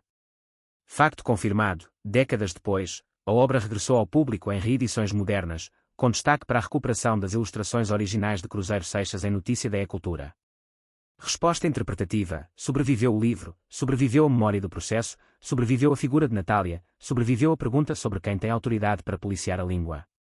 Pergunta: e Natália, quem se tornou depois? Facto confirmado: depois do 25 de abril, Natália Correia foi deputada na Assembleia da República, em legislaturas associadas ao PSD e ao PRD, neste último caso como independente. Facto confirmado: a Assembleia da República descreve a sua intervenção política como ligada à ideia de que a participação pública era obrigação dos poetas. Resposta interpretativa: tornou-se uma daquelas figuras que atravessam o seu próprio julgamento. O regime tentou fixá-la como ré de um caso moral. A história devolveu-a como autora, voz política, presença cultural e símbolo de liberdade literária. Domínio narrativo, não facto. Se pudéssemos fazer a última pergunta diante de Natália, talvez não fosse sobre o tribunal. Talvez fosse sobre o espelho. Perguntaríamos: quando organizou aquela antologia, sabia que estava a devolver aos portugueses uma imagem que lhes tinham ensinado a evitar? E talvez a resposta, sem precisar ser inventada como fala, esteja no próprio gesto de organizar o livro. Sim, a literatura é também espelho. E há poderes que preferem quebrar o espelho a aceitar o rosto que nele aparece. A entrevista impossível termina, mas o caso não se fecha. Porque o processo é mais do que uma história de censura. É uma parábola sobre o modo como um regime tenta escolher a memória de um povo. O Estado Novo cria uma língua disciplinada, uma tradição higienizada, uma cultura obediente, leitores tutelados, corpos calados. Natália Correia reuniu o contrário: séculos de riso, desejo, sátira e irreverência. Facto confirmado: o processo durou cerca de 7 anos e meio, desde 17 de janeiro de 1966 até 27 de junho de 1973. Esta duração resume a obsessão do poder. 7 anos e meio para perseguir um livro. 7 anos e meio para provar que uma antologia podia assustar um Estado. E no fim, a pergunta da entrevista impossível não é dirigida apenas a Natália. É dirigida a nós. Quando um poder chama imoral a uma tradição que não consegue controlar, de que lado fica a obscenidade? Final. Facto confirmado: depois da condenação de março de 1970, Natália Correia continuou a ser uma figura central da vida literária e pública portuguesa. Facto confirmado: depois do 25 de abril, viria a ser deputada na Assembleia da República. Facto confirmado: o seu percurso terreno terminou em Lisboa, em 16 de março de 1993. Sobre a família pessoal de Natália Correia, este dossiê não fornece elementos documentais suficientes para reconstruir consequências íntimas sem risco de invenção. Por isso, a única formulação segura é esta: a pressão do caso atingiu a sua vida pública, a sua imagem e o seu percurso como escritora vigiada por um regime que já a considerava adversária das instituições. Sobre a família pessoal de Natália Correia, este dossiê não fornece elementos documentais suficientes para reconstruir consequências íntimas sem risco de invenção. Por isso, a única formulação segura é esta: a pressão do caso atingiu a sua vida pública, a sua imagem e o seu percurso como escritora vigiada por um regime que já a considerava adversária das instituições. Leitura posterior: não facto íntimo documentado. Depois do processo, Natália passou a ser lida de forma ainda mais nítida como parte da linhagem dos autores que enfrentaram a censura portuguesa. Depois do processo, Natália passou a pertencer de forma ainda mais nítida à linhagem dos autores que enfrentaram a censura portuguesa. Facto confirmado: os seus coarguidos e companheiros de caso também ficaram marcados pela sentença. Fernando Ribeiro de Melo recebeu a mesma pena principal. Mário Cesarini, Luís Pacheco, Éry dos Santos e M. de Melo e Castro foram condenados a penas substituídas por multa. Francisco Marques Esteves foi absolvido. Facto confirmado: os seus coarguidos e companheiros de caso também ficaram marcados pela sentença. Fernando Ribeiro de Melo recebeu a mesma pena principal. Mário Cesarini, Luís Pacheco, Éry dos Santos e M. de Melo e Castro foram condenados a penas substituídas por multa. Francisco Marques Esteves foi absolvido. Leitura posterior: a defesa reuniu advogados e figuras culturais que, depois da queda do regime, seriam frequentemente associados não a uma obscenidade, mas a uma batalha pela liberdade literária. E o país? Portugal atravessou o fim do Estado Novo. A democracia abriu espaço para que Natália Correia entrasse no Parlamento e para que obras antes perseguidas regressassem ao debate público. A antologia voltou às livrarias em reedições modernas. As ilustrações originais de Cruzeiro Seixas foram novamente valorizadas. O livro, que o regime quis reduzir a cinza, regressou como objeto cultural e como testemunha histórica. Versão oficial do passado: o Estado protegeu os bons costumes. Leitura posterior: o Estado revelou o medo que tinha da língua, da literatura e da liberdade. Domínio narrativo: não facto: talvez, em algum lugar da memória portuguesa, ainda exista a sombra daquele exemplar apenso ao processo. Não como papel, porque o papel foi inutilizado. Mas como pergunta. Uma pergunta que atravessou censores, juízes, arquivos, reedições e gerações de leitores. Natália Correia organizou uma antologia de poesia erótica e satírica. O Estado Novo organizou contra ela um processo. A literatura sobreviveu aos dois gestos, mas de maneiras diferentes. Sobreviveu como livro e como ferida, como tradição e como denúncia, como prova de que nenhuma moral oficial consegue apagar para sempre aquilo que uma língua guarda no fundo do seu corpo.